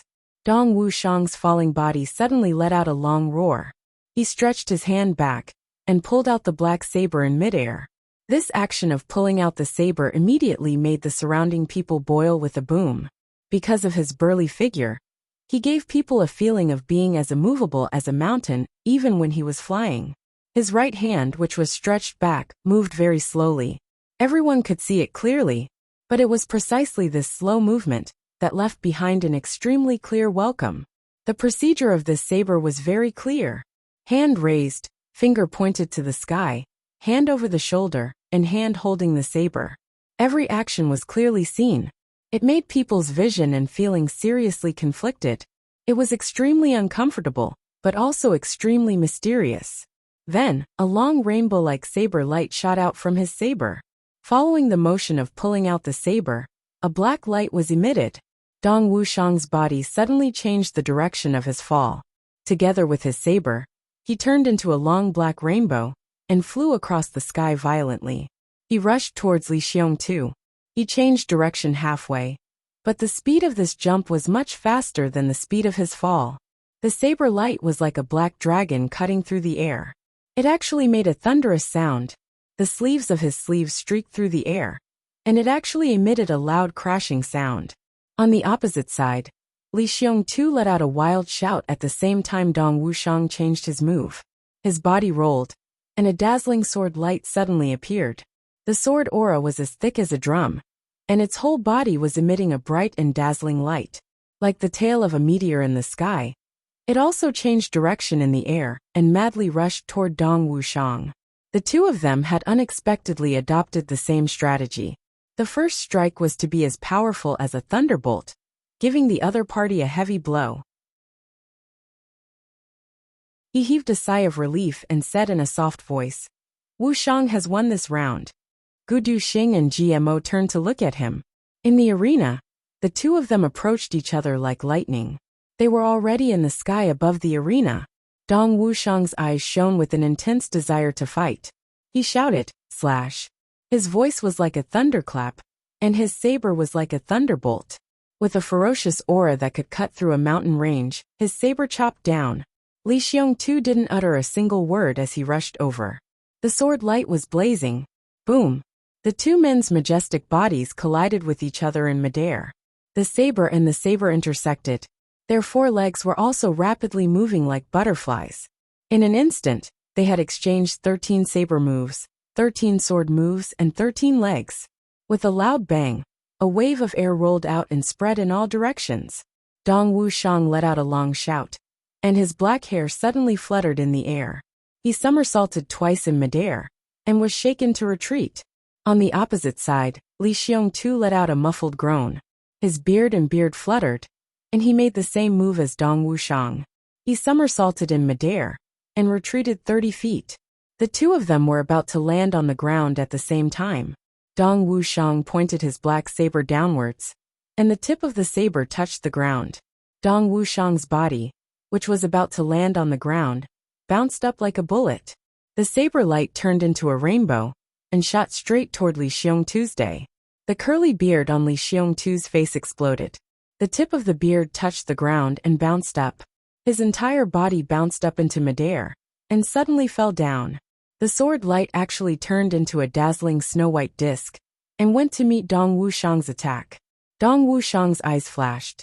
His left hand was suddenly behind his back, and his right arm held the saber. The tip of the saber was slightly raised, and his body in midair changed into an even more forward-leaning posture. Following the violent momentum, the saber ruthlessly chopped on the sword light disc. The violence of this saber made the onlookers feel like closing their eyes, and couldn't bear to watch. A loud clang. The disc-like sword light suddenly became somewhat scattered. Dong Wuxiang's second saber fell down. Another loud sound rang out. Dong Wuxiang's right arm danced like a whirlwind. The heavy black saber was like a thunderbolt, violently falling down, lifting up, and falling down again, barbaric. Yes, Dong Wuxiang's fighting style was extremely barbaric. Completely unreasonable. Under such barbaric attacks, no matter what kind of fancy moves, no matter what kind of moves, it was useless. What borrowing strength to fight strength, or what kind of tricks were all just nonsense. Unless you could block his attacks, and hold on until the moment the two of them separated, otherwise, you would only be reduced to dregs by his extremely barbaric attacks. Clang, clang, clang, the sound of iron being hammered rang out continuously. Li Xiongtu was suffering unspeakably. He had always been known for his great strength, and his hands were also made of specially made star iron. It weighed more than 50 kilograms, and if it were anyone else, they wouldn't be able to use it. But when facing Dong Wuxiang, he felt that the strength that he was so proud of actually paled in comparison to the other party. The other party's barbaric, violent, and completely unreasonable fighting style made Li Xiongyin, who had the same style, feel aggrieved. In the past, those who fought with Li Xiongtu would all feel this. But now it was finally his turn to bear it. Dong Wuxiang's face was cold and expressionless, and his attacks were like a storm. The bodies of the two people kept falling, and in the process of falling, they kept colliding. Dong Wuxiang actually didn't have any fancy moves, and without the slightest bit of skill, he chopped out 10 times in a row. The two people had already landed on the ground, and with a loud bang, the saber and sword clashed. Dust and dirt flew up with a bang. Tens of thousands of people around felt their eardrums explode at the same time. Dong Wuxiang stood still, his long saber pointed forward. His eyes were cold and sharp, and he was as expressionless as steel, like an eagle. Li Xiongtu's body flew out like a cannonball with his long sword in hand. His feet landed on the ground, and he flew for 70 to 80 feet, before he landed on the ground with a puff sound. Then, he suddenly bounced up and spun in the air before he stood firmly on the ground. His face turned dark red for a moment before it turned pale. He raised his head, and looked at Dong Wuxiang, his eyes already full of seriousness. He had actually already suffered internal injuries in this violent exchange of attacks. He didn't expect that this Dong Wuxiang, who was 4 or 5 years younger than him, actually had the strength to defeat him, and even kill him. This violent attack made everyone watching the fight hold their breath, and their hearts almost jumped out of their throats. Too violent. Too satisfying. This fighting style was too hooligan. Chu Yang watched the two people fight with rapt attention and completely relaxed. Dong Wuxiang was definitely going to win this round. His strength and strength were not much different from Li Xiongtu's, and their spiritual power was also evenly matched. But Dong Wuxiang's advantage was that he could fight. He dared to fight. Moreover, Dong Wuxiang's aura was fierce and indomitable. Although Li Xiongtu's aura was domineering, he didn't have Dong Wuxiang's reckless spirit. The most important thing was, Dong Wuxiang's saber was more than 5 times the length of his opponent's sword. To tell the truth, Li Xiongtu's sword was still intact, and this was already very surprising to Chu Yang. The two people in the field looked at each other, and each roared loudly. Then they rushed up and fought again. Du Xing, if you weren't injured, how would you deal with him? Chu Yang asked Gu Du Xing. As soon as he relaxed, Chu Yang immediately used this opportunity to teach Gu Du Xing and the others a lesson. This was a rare learning opportunity. Gu Du Xing, GMO, and Luo Kudi all turned their ears at the same time. Gu Du Xing smiled. My style is different from Li Xiongtu's. If I were to fight Wuxiang, I would launch intensive attacks from the beginning and would never compete with him in strength. I would use the speed of my body movement to restrain his unparalleled strength. I would drag it out until his aura was exhausted, and that would be when he would be defeated. Chu Yang nodded and said, this method of yours can be used to deal with others. For example, against Li Xiongtu, it would be easy. But against Wuxiang, you would need to expend several times more energy. Why? Gu Du Xing didn't understand. Dong Wuxiang's saber is heavy. Heavy is an advantage. And it's not just a little heavy, it's too heavy. It's not easy to grasp its weight. But once it's grasped, it will form a kind of inertia. This kind of inertia only needs to be slightly manipulated to be able to unleash the full power of the saber itself. This is the advantage of heavy weapons. Chu Yang smiled. So you see that Wuxiang is using all his strength in every move. But in fact, he isn't using much energy. And if you continue fighting like this, he will become braver and braver, and faster. So, if you have the idea of wasting his energy, the final result will be that both of you are powerless, or both of you will be injured. Your injuries will be lighter, and his injuries will be heavier. This is the difference. If it's a life and death battle, you will be heavily injured and he will die, Chu Yang said. And among the experts of the same level, perhaps only you, Gu Du Xing, can achieve such an outcome. Gu Du Xing was deep in thought. The best way to deal with Dong Wuxiang's fighting style is, don't let him go crazy and get excited. Suppress him right from the start. Then, you will be able to end the battle very quickly, Chu Yang said. How can you suppress him right from the start? Gu Du Xing frowned and thought hard. Suddenly his eyes lit up. Dong Wuxiang's strength lies in his saber. So, if you make use of your body movement to deal with his wrist, before his attack reaches its peak, you will be able to deal with his wrist first. The wrist holding the saber is his Achilles heel. Yes. Chu Yang nodded. But, just like now, even if Li Xiongtu thinks of this, it's already useless. Because Dong Wuxiang's aura has already reached its peak, and Li Xiongtu's aura has already been reduced by half.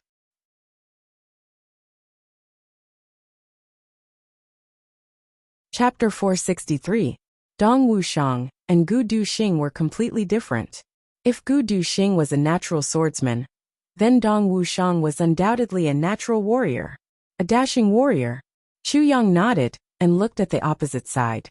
He saw that some people were whispering to each other. They seemed somewhat anxious. Obviously, they hadn't expected that Dong Wuxiang would be so powerful. Dong Wuxiang's reputation had risen during this time. But he was still a few years younger than Li Xiongtu's day. Who would have thought that Dong Wuxiang would be able to firmly suppress Li Xiongtu? Especially the gamblers. Each of them opened their eyes wide. They were so nervous that they didn't dare to breathe. However, a few people had gathered together and were whispering to each other. They were the leaders of the Gao clan, Li clan, and Tu clan. They were looking at the scene with dignified expressions. Chu Yang's eyes flashed. He thought, so that's how it is. They want to take advantage of this competition. They want to form an alliance regardless of whether they win or lose. Presumably, This is the real intention of the Gao clan to provoke this decisive battle. It doesn't matter whether Dong Wuxiang wins or loses. The Dong clan and the Li clan are facing each other. These two clans are both colossi, so the conflict between them will become more and more intense. Having a powerful ally in this situation is like sending charcoal in the snow. Jun Shizhu gently sighed on the other side. She said Li Xiongtu lost. Duke Yu stood beside her with his hands clasped behind his back. He looked at the scene without blinking. He slowly nodded and said, "But both of them have great potential." Jun Shizhu thought for a moment and said, "Dong Wuxiang should be stronger." Duke Yu said, "Li Xiongtu made a strategic mistake. Li Xiongtu may not necessarily lose if he were to face Dong Wuxiang again. But Dong Wuxiang is 5 years younger than Li Xiongtu's day," Jun Shizhu said. "You only look at the fighting strength. You don't think about this. But this is a very important factor. Moreover, you must pay attention to one thing. Dong Wuxiang started to improve rapidly after he met Chu Yang. In other words, he was far inferior to Li Xiongtu's day. He only used a little more than a year to defeat him. This is the key point." Jun Shizhu sighed and said, "I'm suddenly very interested in this king of Hell Chu." Duke Yu nodded lightly and said, "He is indeed a strange person. Moreover, its potential has reached a frightening level." Jun Shizhu's eyes lit up as she said, "Frightening?" She pondered for a moment and then said, "Do you want to go and take a look?" Duke Wei replied, "All right." Then, his figure suddenly distorted and disappeared from Jun Shizhu's side. Jun Shizhu's eyes flashed. She then faintly whispered, "Little Wei's otherworldly phantom technique has strengthened a lot? Could it be that he received some kind of stimulation and progressed?" Jun Lulu faintly smiled. Her eyes flashed with a proud brilliance. When Duke Yu came to Chu Yang's side, he saw Imo Qingwu sitting in Chu Yang's arms. She was happily peeling an orange and stuffed a piece of the fruit into Chu Yang's mouth. Then, she stuffed the other piece into her own mouth. She puffed up her cheeks and asked in a delicate and sweet voice, "Is it sweet?" Chu Yang moaned in satisfaction and said, "It's too sweet. After Xiao Wu's hands, it's indeed sweeter." Hehe. Imo Qingwu smiled with satisfaction. "Then eat another petal. It's so sweet that you'll die." Then she tore another piece and stuffed it into his mouth. Chu Yang chewed the orange and listened to this sweet sound. Suddenly, he felt absent-minded, and a name emerged in the bottom of his heart, Little Tian Tian. He couldn't help but sigh softly. The space beside him distorted, and Duke Yu appeared beside him. He said so cool. Chu Yang snorted and said, "Are your injuries healed?" Duke Yu snorted. He sat on the seat beside Chu Yang that Imo Qingwu had vacated, and said, "Your injuries also healed very quickly." "Same here." Chu Yang blinked. A chaotic sound of metal clashing resounded in the field. Dong Wuxiang's loud shouts were getting more and more majestic. Li Xiongtu roared wildly and did his best to counterattack. It was only a fight between two people. However, these two people had fought with a fierce and desperate aura of a magnificent army with thousands of men and horses. Dong Wuxiang roared loudly. The saber light and the sword shadow fiercely clashed together. Chu Yang closed his eyes and sighed. Li Xiongtu lost. Duke Yu nodded. In the field, the saber light and the sword shadow faded away. Dong Wuxiang stood upright in the field, and blood flowed from his shoulder like a waterfall. Li Xiongtu staggered backward.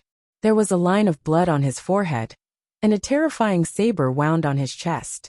He retreated more than 100 feet, and was about to fall down. He hurriedly used his long sword to support himself on the ground. With a snap, the long sword broke.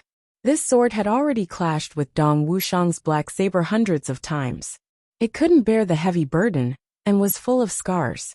The moment he supported himself on the ground, it broke immediately. Li Xiongtu staggered and sat on the ground. He roared and gasped for breath. Suddenly he laughed bitterly and roared towards the sky, satisfying. He continued, "I've lost." Dong Wuxiang was expressionless. He held his saber and bowed. Then he turned around and left.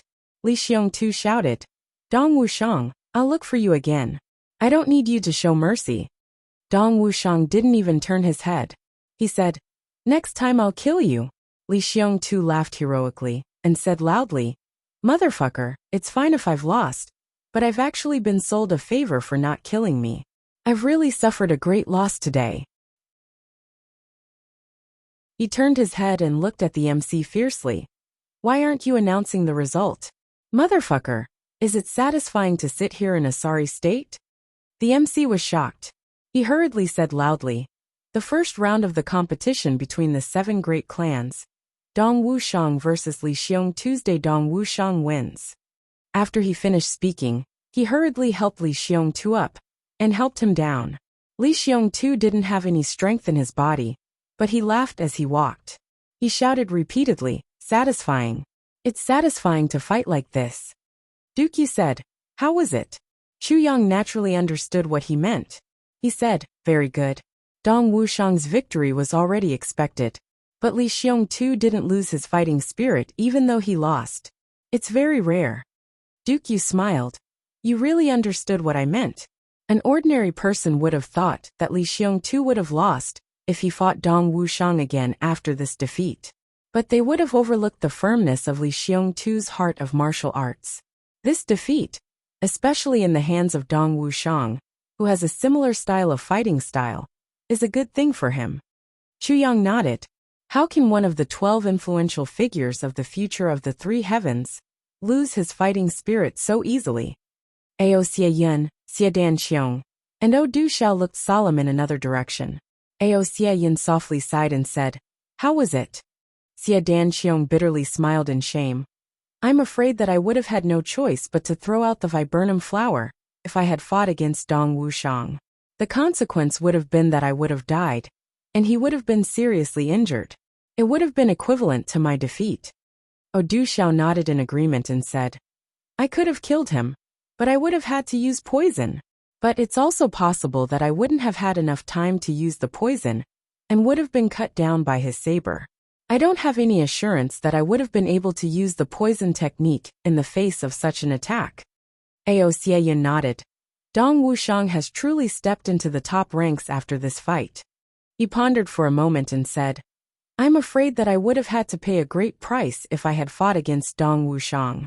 I didn't expect that Dong Wuxiang would have become so dreadful." Dong Wuxiang returned with large strides and was greeted with a bear hug from Luo Kudi. The second fight, Gao Liang of the Gao clan will fight against Luo Kuwu of the Luo clan. The voice of the master of ceremonies came from afar. Luo Kuwu laughed out loud. He looked at Luo Kudi apologetically. Then he stood up and walked down step by step. Gao Liang is the external younger brother of the Gao clan. He used to be a servant of the Gao clan. But the clan saw that Gao Liang's aptitude was extraordinary. So the clan bestowed him with the surname Gao and trained him vigorously. He should be a first-grade sword king at present. He's 32 years old. Luo Kudi's complexion was solemn as he said, "I'm afraid that my elder brother may lose this fight." Chu Yang narrowed his eyes and looked at the 2 people walking towards the stage. He sighed and said, "It's not that he may lose, but he's bound to lose. Luo Kudi, your elder brother, doesn't have a fighting spirit. If he really wanted to fight, it was still possible for him to fight until both sides suffered heavy losses. But the problem is, he doesn't want to fight this fight." Luo Kudi sighed and drooped his head. He knew his elder brother's thoughts. He wasn't a legitimate son and couldn't threaten his elder brother's position. So, he had always had a good relationship with his elder brother. But the problem was that he didn't get the clan's acknowledgement for this matter. It was already very good that his elder brother had come. Moreover, there was another reason. Luo Kuwu had once received Gao Liang's favor.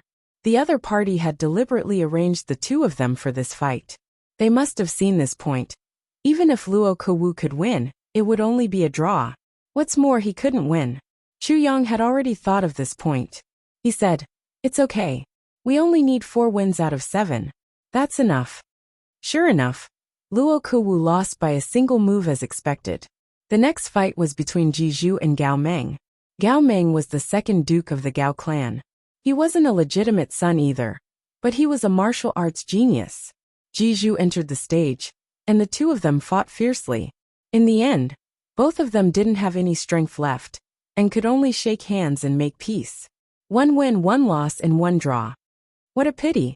Duke Yu shook his head and sighed. Meanwhile, Jun Shizhu, who was watching the fight on the other side, also said, what a pity. Duke Yu saw that Chu Yang had turned his head to look at him. So he said, Jizhu could have won. But the great dream divine technique he's practicing has reached a bottleneck. And it's time for him to make a breakthrough. He'll have to wait for the next opportunity if he gets injured. Jizhu can't afford to wait. So he can only end the fight peacefully. Great dream divine technique? Chu Yang smiled. No wonder he's so lazy. It turns out that he's practicing this kind of lazy technique. Duke Yu smiled and said, in fact, you can help him make a breakthrough as soon as possible. Chu Yang curled his lips and said, I don't have that ability. Duke Yu smiled meaningfully. The fourth fight. Tu Wancheng against Dong Wulei. Dong Wushang's complexion changed. He said, I admit defeat in this fight. Tu Wancheng was a king-level expert of the previous generation of the Tu clan. He had always been vicious and merciless. Even Dong Wushang wouldn't necessarily be able to win against Tu Wancheng, let alone Dong Wulei. It was obvious that Tu Qianhao was bullying people in this fight. Chu Yang's side had 1 win, 2 losses, and 1 draw after Dong Wulei had admitted defeat. Chu Yang was at a disadvantage. Everyone who had bet on Gao Sheng to win was grinning from ear to ear. The 5th fight. Tu clan's representative is Tu Qianhao against Gu clan's Gu Duxing. The atmosphere of the entire arena exploded along with these words. Many people had bet on Gu Duxing's injury. It could be said that this fight was the key. There was basically no need to compete if Gu Duxing lost. But Gu Duxing's injury wasn't a secret. How could he defeat Tu Qian, who was at the same level as him, while he was seriously injured?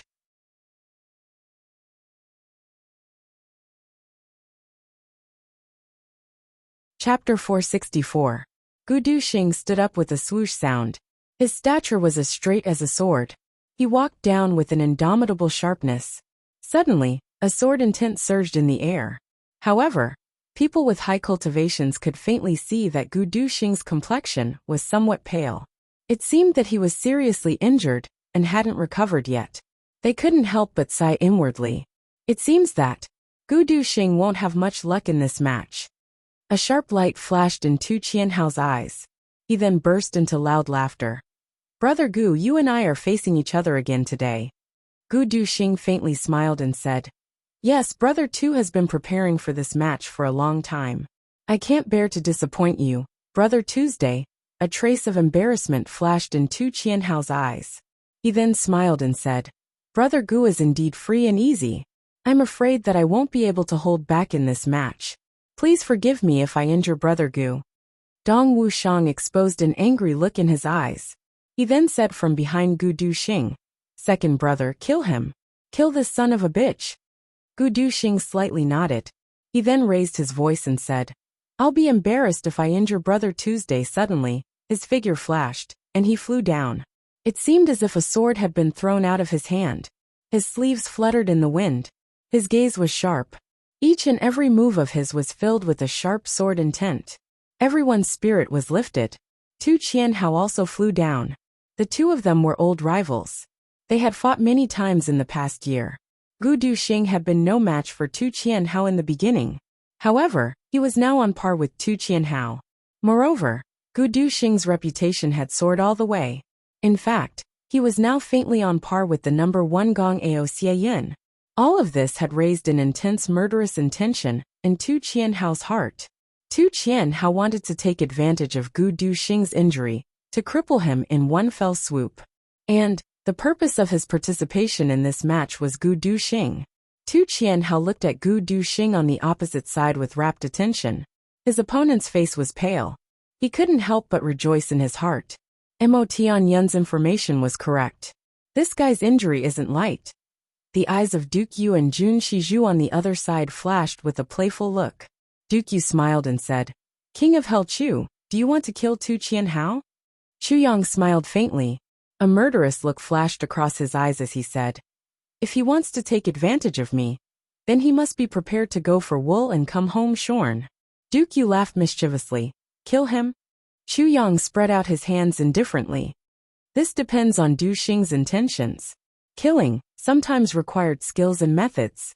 For example, how to clear your name after killing someone. At this time, the two people on the field had already drawn their swords. Most of the gamblers who had bet on Gao Sheng were beaming with joy. He seemed to see the banknotes flying into his pocket.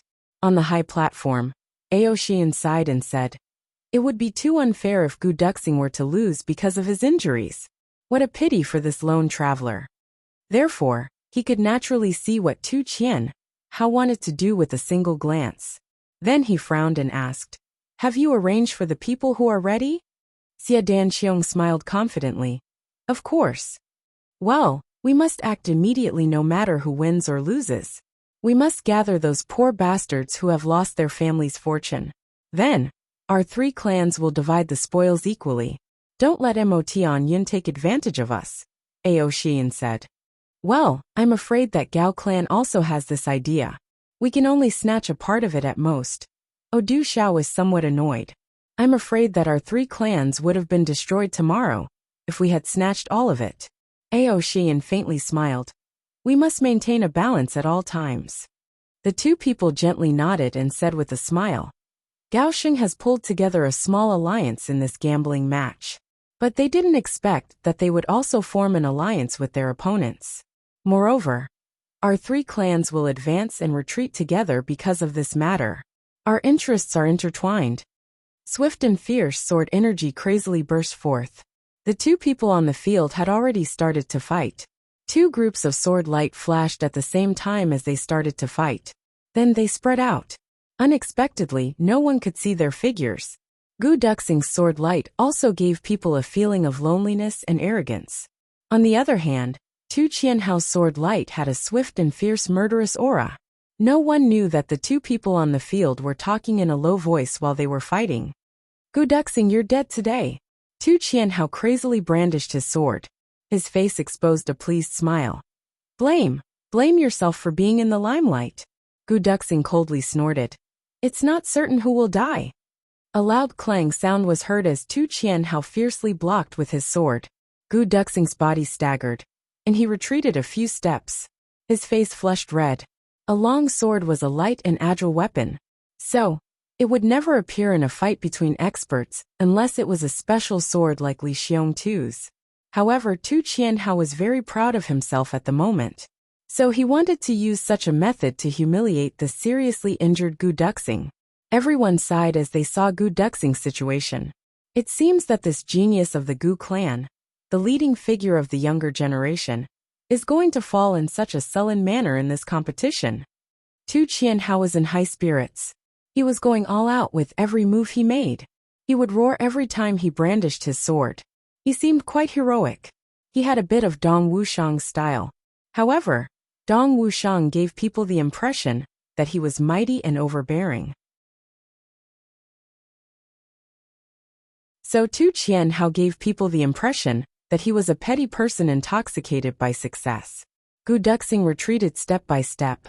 His body would violently sway every time he received a sword attack. He would then retreat a few steps.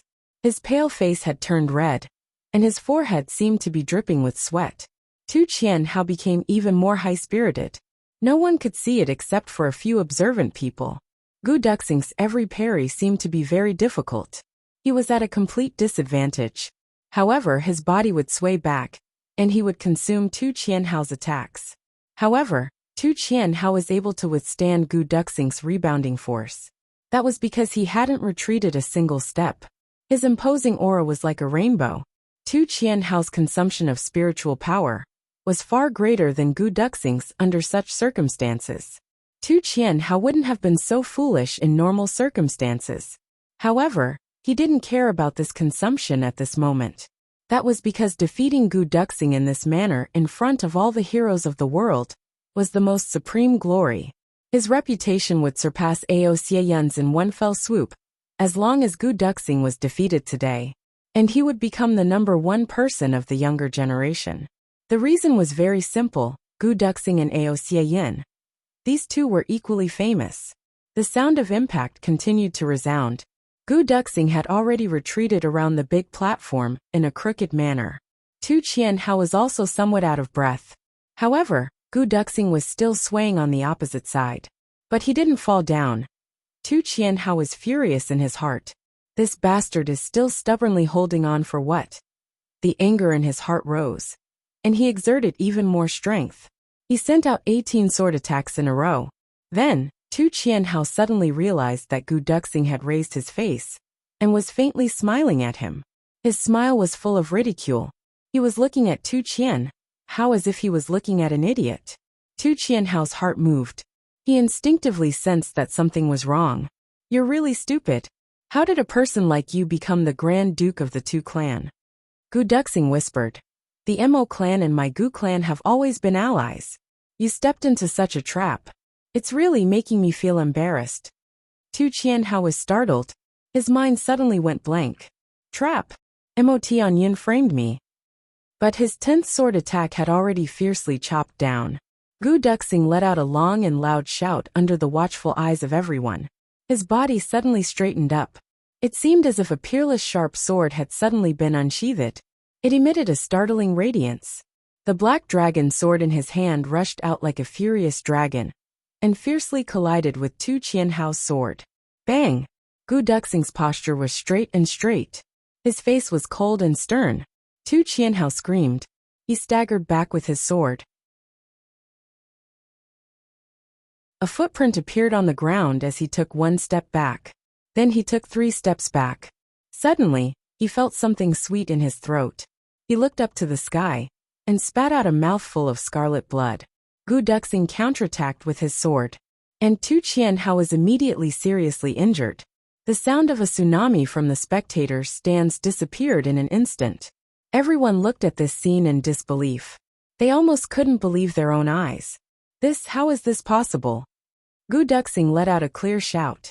He moved forward with his sword and chopped down. He then said in a low voice, I'm not injured. Do you understand now? Tu Qianhao's eyes opened wide in anger. He looked at Gu Duxing. He was so angry that he couldn't speak. At this moment, his heart was filled with boundless hatred for one person. Mo Tianyin. This bastard gave me false information. So, Mo Tianyin and Gu Duxing are in cahoots. Tu Qianhao was so angry that he collapsed when he realized this. Bastard Mo Tianyin. Damned Mo Tianyin. Mo Tianyin is so wicked that he doesn't even have an asshole. I will kill you. You made me suffer so much. Tu Qianhao was extremely indignant. He wanted to curse. But a mouthful of blood gushed out. He opened his mouth to spit it out. Gu Duxing's sword had already come over. Tu Qianhao could only block it head-on. Bang! Tu Qianhao's body staggered back. And he spat out another mouthful of blood. Gu Duxing took a big step forward and swung his sword again. Gu Duxing was dealing with Tu Qianhao in the same way he had dealt with Tu Qianhao a moment ago. The situation had completely reversed. The eyeballs of the spectators' stands fell to the ground. Fuck. This situation is unimaginable. Gu Duxing was bound to lose, but he had turned defeat into victory. And Tu Qianhao, who was bound to win, was battered and exhausted. Mo Tianyin asked me to cripple you. Gu Duxing swung his sword again.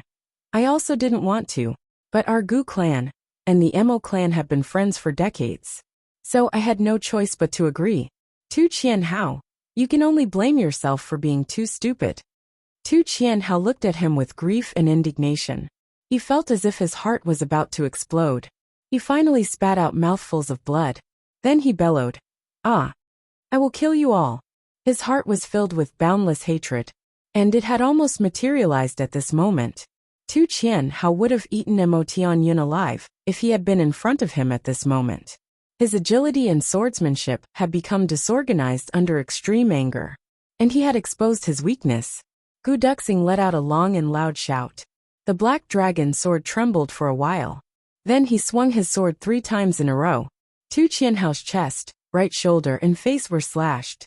Then, a swordlight blossomed in front of his chest. Gu Duxing laughed heartily. Then he raised his foot and ferociously stamped on Tu Qianhao's chest. He kicked this Grand Duke of the Tu clan. and one of the future 12 influential figures, and sent him flying.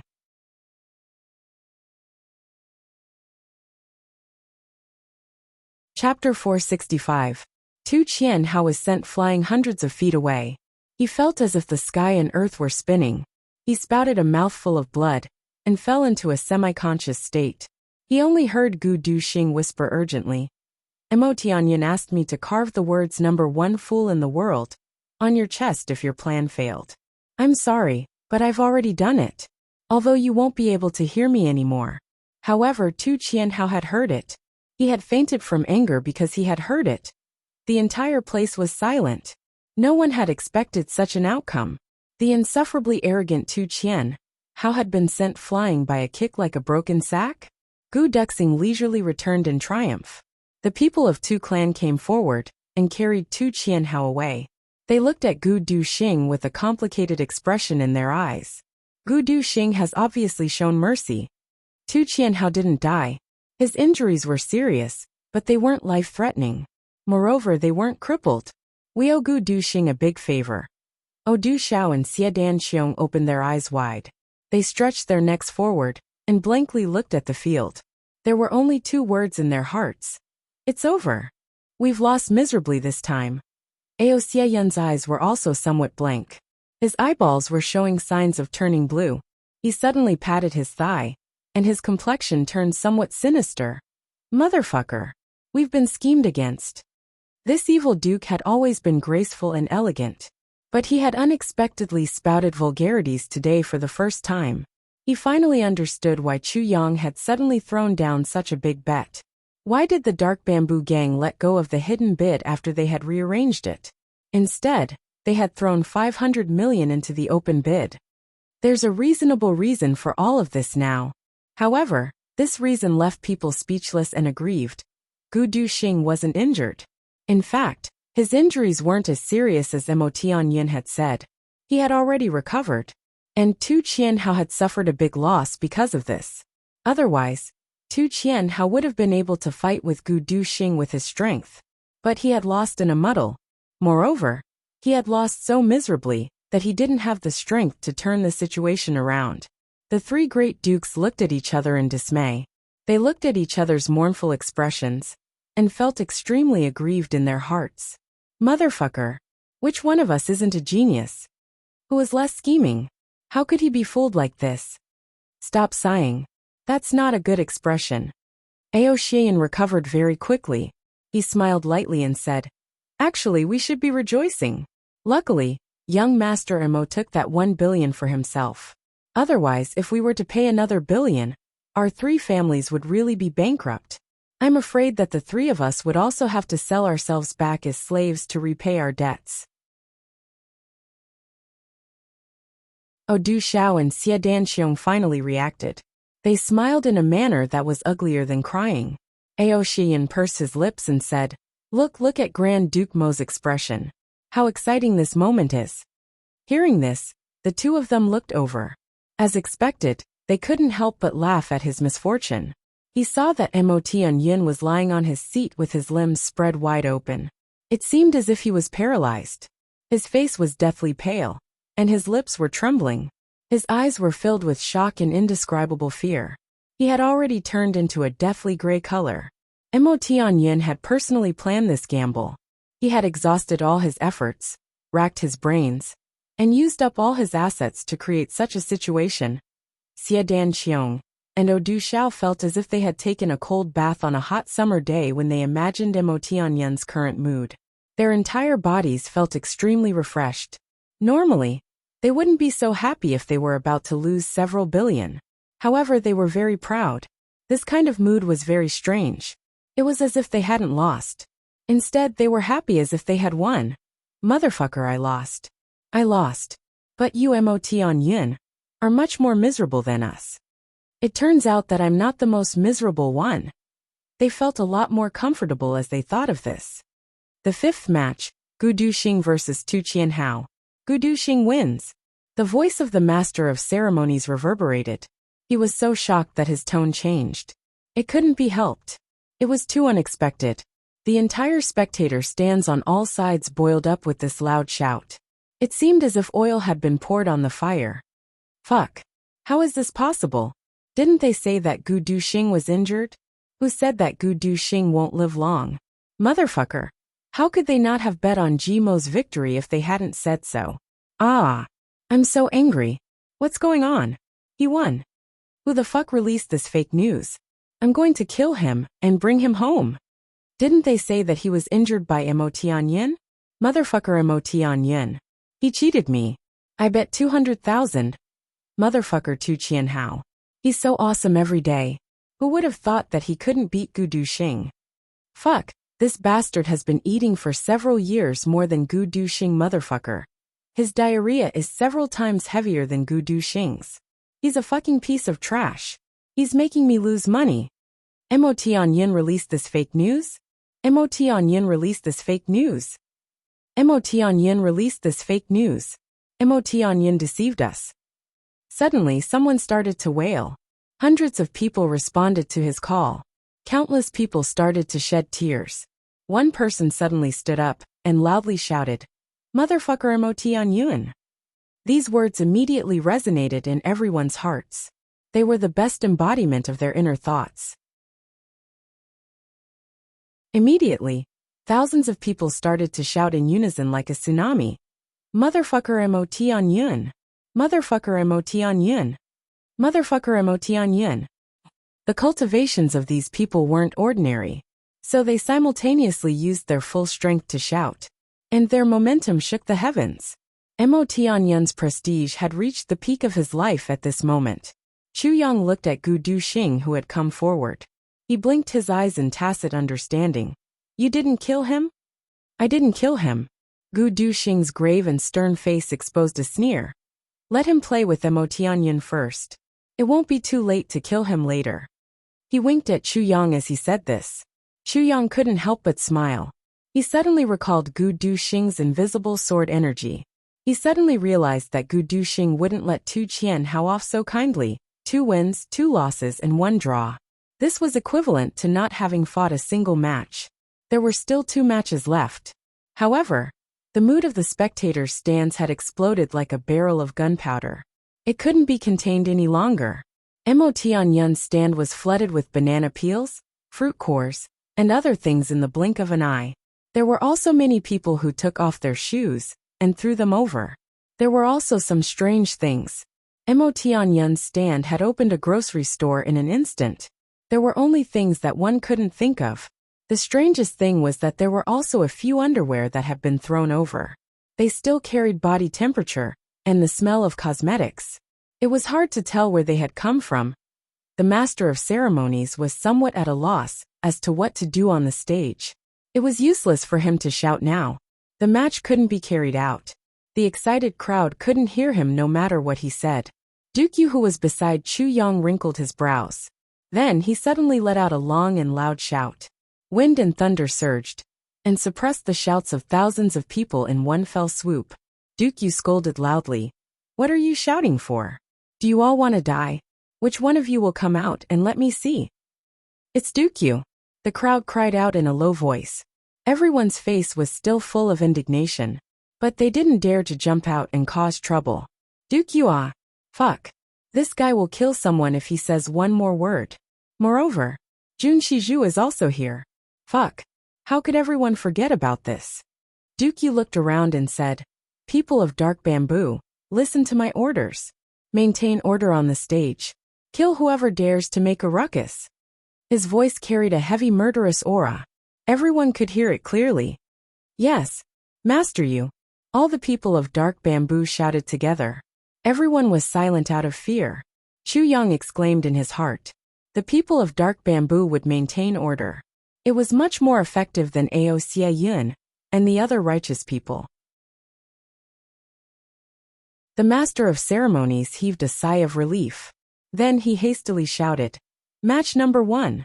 Luo Kadi of Luo clan versus Li Hong Tu of Li clan. Luo Kadi let out a loud howl, and Xing Shui struggled to stand up. He looked up to the sky and howled. Oh, it's finally my turn. At this moment, Gao Xing suddenly laughed out loud. He stood up and said loudly, GMO. It's 2 wins, 2 losses and 1 draw now. Let's skip Luo Kudi's match. You and I will decide the winner directly. How about it? He smiled and said, GMO, you know that a fight between you and me is inevitable. So why don't we settle it here? Show your courage in front of all the heroes of the world, and fight with me. Everyone cursed Gao Sheng for being shameless when these words came out. It was obvious that Li Hong too was no match for this newly promoted king-level Master Wolf sword. So Gao Sheng was clearly avoiding the important and dwelling on the trivial by mentioning this point. Gao Sheng, do you want to save your face? Huyaneo Bo stood up in another direction. Her face was full of anger. Snatch someone's love? How can you say that? Luo Kudi was also furious. Gao Sheng, what do you mean? Gao Sheng didn't answer. He only looked at GMO. GMO laughed out loud. He stood up and said loudly, Gao Sheng, I was just about to teach you a lesson. You're a flashy bastard who occupies the latrine, but doesn't take a shit. Huyaneo Bo's face turned black. She fiercely looked at GMO. Then she sat down angrily. Occupying the latrine, but doesn't take a shit? What do you mean? GMO, you're dead. Huyan Xiaohui thought angrily in her heart. He doesn't know how to talk. This bastard's mouth must be taught a lesson. Chu Yang looked at Gao Sheng and said in a low and hurried voice, GMO, don't forget what I said. GMO nodded. He pursed his lips and said, Don't worry, big brother. I will win. This match isn't optimistic. Dukyu looked at GMO and then looked at Gao Sheng. He frowned.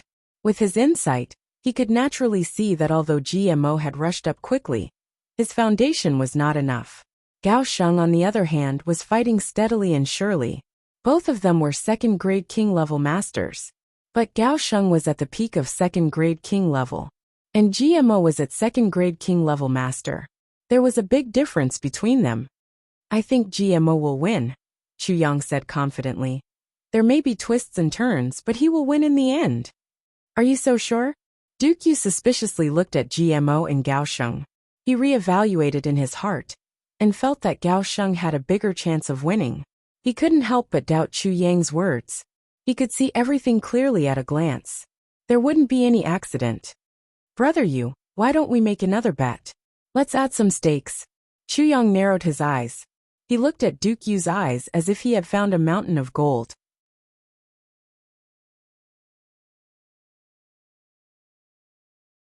Chapter 466. A bet. Dukyu tilted his head and looked at Chu Yang. He couldn't help but mutter in his heart. If it was someone else, Dukyu would definitely bet without hesitation. But the one in front of him was Chu Yang. Dukyu had long been wary of this fellow's elusive methods. His eyes flickered as he thought for a while. Finally, he felt confident. Even if GMO had super powerful methods or exquisite sword moves like Chu Yang's, or even if he could make Gao Sheng panic, the final victory might not be able to surpass his level.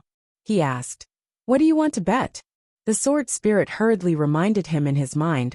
White crystals. Bet his white crystals.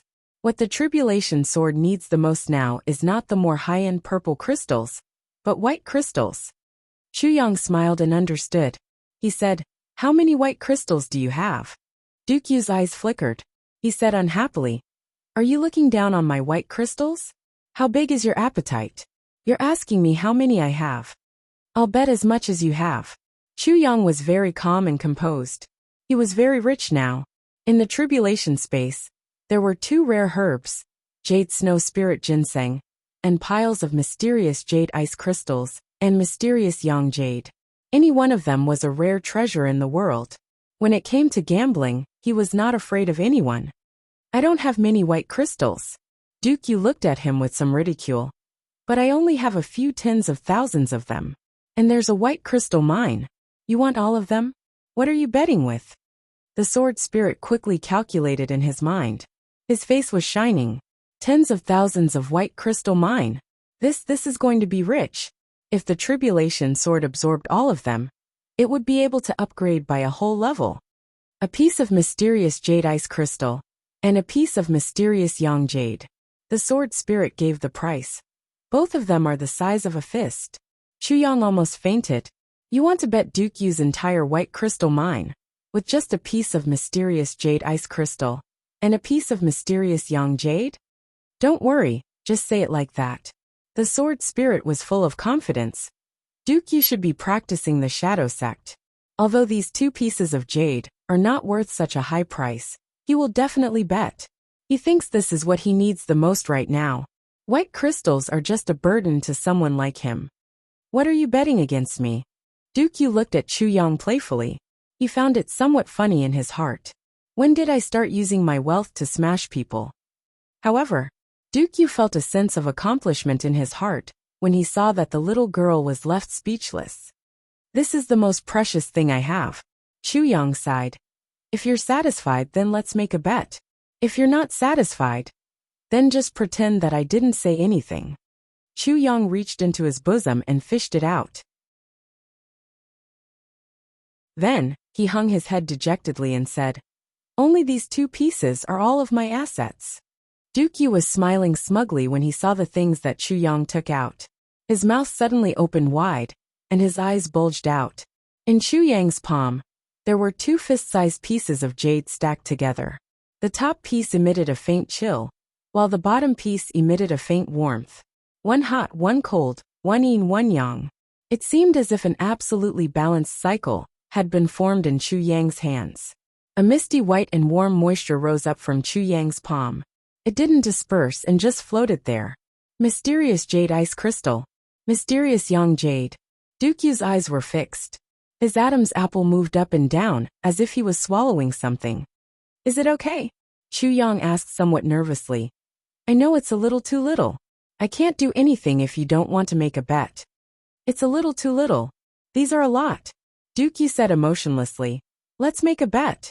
How can I not make a bet? I'll make a bet. A real man keeps his word. I won't regret a promise even if I die 100 times. Then let's make a bet. Chu Yang asked with certainty. Let's make a bet. Duke Yu anxiously snatched the mysterious jade ice crystal and mysterious yang jade. He fondled them lovingly and said, I'll take care of the gambling capital. I'll be the notary. You don't have to worry, right? Haha, you don't have to worry. Chu Yang was speechless. You're participating in the bet. You're the party involved. You're the notary? Is there such a saying in the world? Don't worry. Duke Yu patted his shoulder and said, I won't let you make a loss. If you lose, these things will be mine. Then, I'll compensate you with 1,000 white crystals. If you win, I'll exchange all my white crystals with you. How about it? Chu Yang was furious. This guy's words were too shameless. What do you mean by if I win? I'll bet all your white crystals. Chu Yang flew into a rage. Hey, it's meaningless if you're anxious, isn't it? Duke Yu said shamelessly. You see, these 2 pieces of jade are already in my hands. You can't do anything even if I run away with them, right? But my character is good. Not only did I not run away, I even stayed behind to gamble with you. Moreover, I'll compensate you if I win the bet. I won't go back on my word if I lose the bet. You should be grateful to me. There are many people who kill and rob in these 3 days. How many of them talk about integrity like me? Duke Yu said. Chu Yang didn't know whether to laugh or cry. Fine, you'll take them away if you win the bet. You'll still take them away if you lose the bet. Talk about integrity? Brother, if you go into business, you'll definitely be as rich as a country. Fine, but I have a request. Chu Yang finally revealed his fox tail. Since you've taken advantage of me, I'll naturally have my own request. If you lose, I'll go to your treasury and personally inspect the goods. In addition, I'll also take away the purple crystal core that you owe me in the lower 3 heavens. Duke Yu was displeased. Do you think I'll go back on my word? Chu Yang thought. You still have the face to say this? What you're doing right now is going back on your word from start to finish. What do you think? Chu Yang sneered. Duke Yu reached out and put his arm around his shoulder. As if they were good brothers, he said. Fine, it's settled then. It's a deal then. Hee, then no matter who wins or loses, these 2 pieces of jade will be mine. This Duke will not decline this responsibility. Haha. Who asked me to be the most qualified in the lower 3 heavens? Don't you think so? Chu Yang turned his face away and spat. He really had nothing to say. Mo Qing Wu, who had been listening to their conversation in his arms, raised her head and looked at Duke Yu angrily. You're really too bad. You actually cheated my brother Chu Yang's things. In my opinion, you should return these 2 pieces of jade to brother Chu Yang. Then, no matter who wins or loses, you should give all the things in your treasury to brother Chu Yang. Dukyu glared at this little girl. Finally, he spread his hands helplessly and said, I'm a little unreasonable. But, I'm not as unreasonable as you. You're the unreasonable one. Mo Qing Wu said fiercely. Fine, I'm unreasonable. Dukyu dejectedly admitted. Then, he turned around and went to sit with Gu Duxing, far away from this troublesome place. From afar, he could still hear the little girl pouting and muttering in dissatisfaction. This is too unreasonable. Dukyu staggered and almost fell to the ground. In Chu Yang's mind, the sword spirit was very happy. He said, You'll be rich as long as you win this round. What do you mean? Chu Yang asked in puzzlement. There are so many white crystals. The essence contained in them can allow the tribulation sword to break away from the level of ordinary metals like gold, silver, copper, and iron. It can be upgraded to a spirit sword. Once it becomes a spirit sword, you can treat Mo Qing Wu's injuries. The sword spirit tempted. I can treat her injuries now. Chu Yang rolled his eyes. Doesn't this require an extremely safe space? Nonsense. If you treat her injuries now, of course, you can heal her 3 meridians.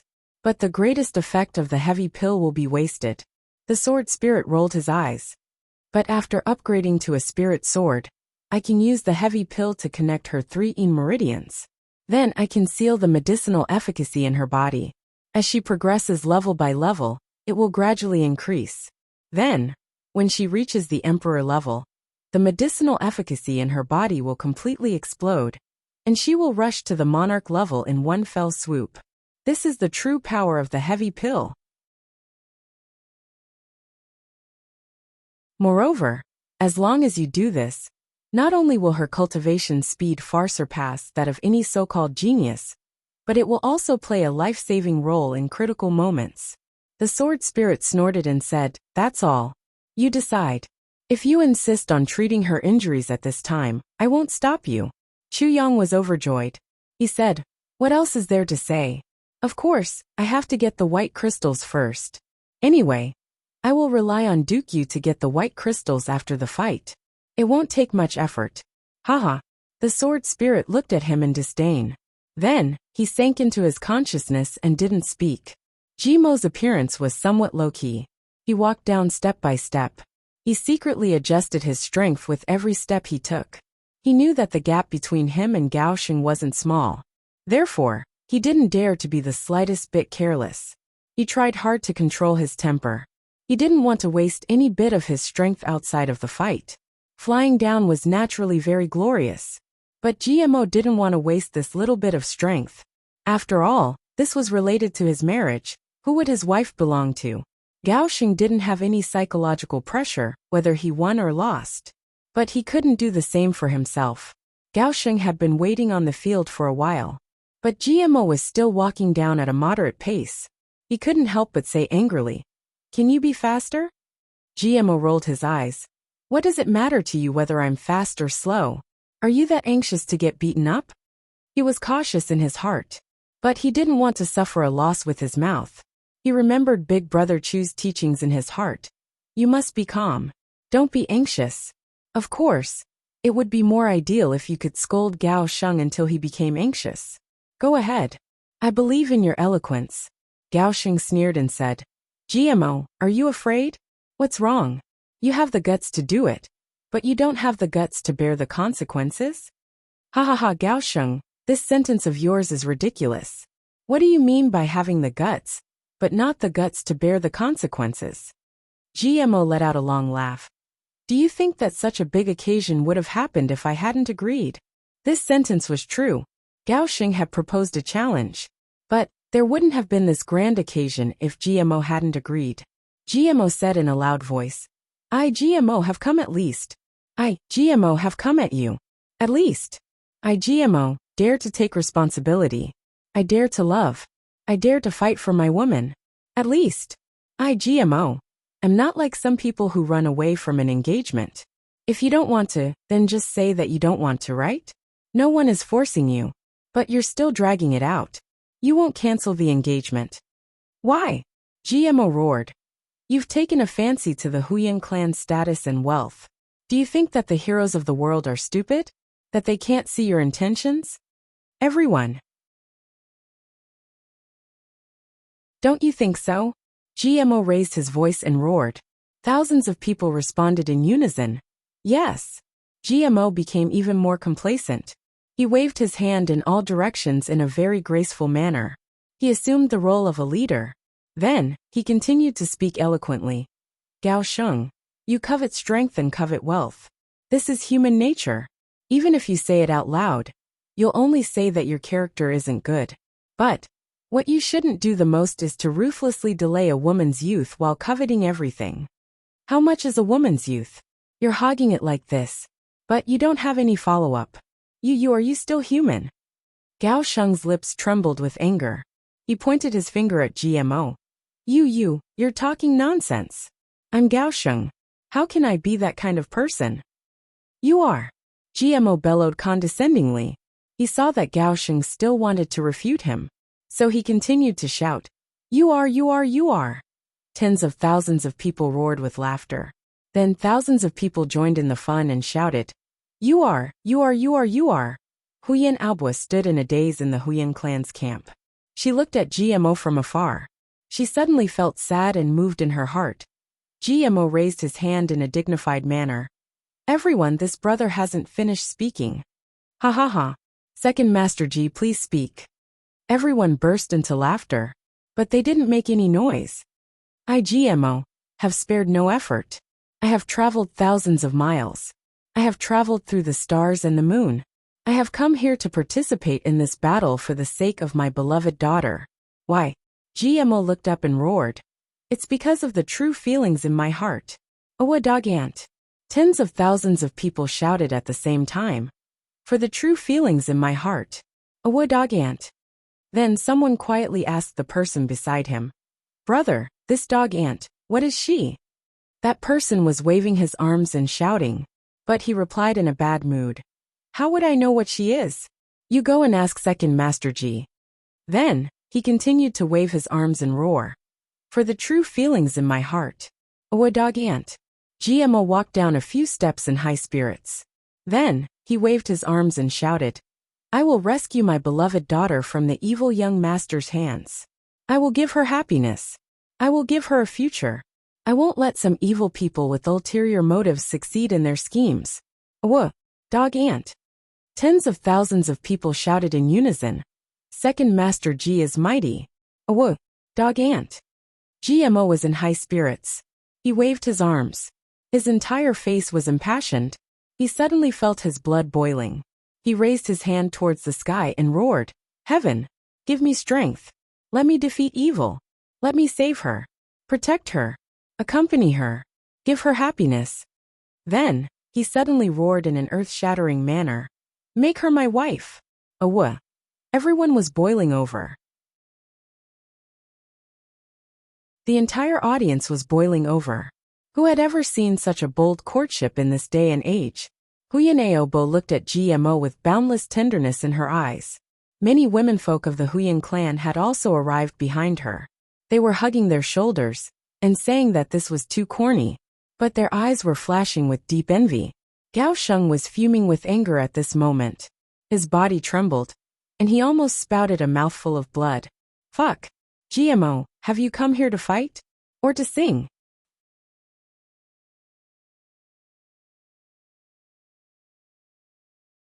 Chapter 467. GMO walked down from the top.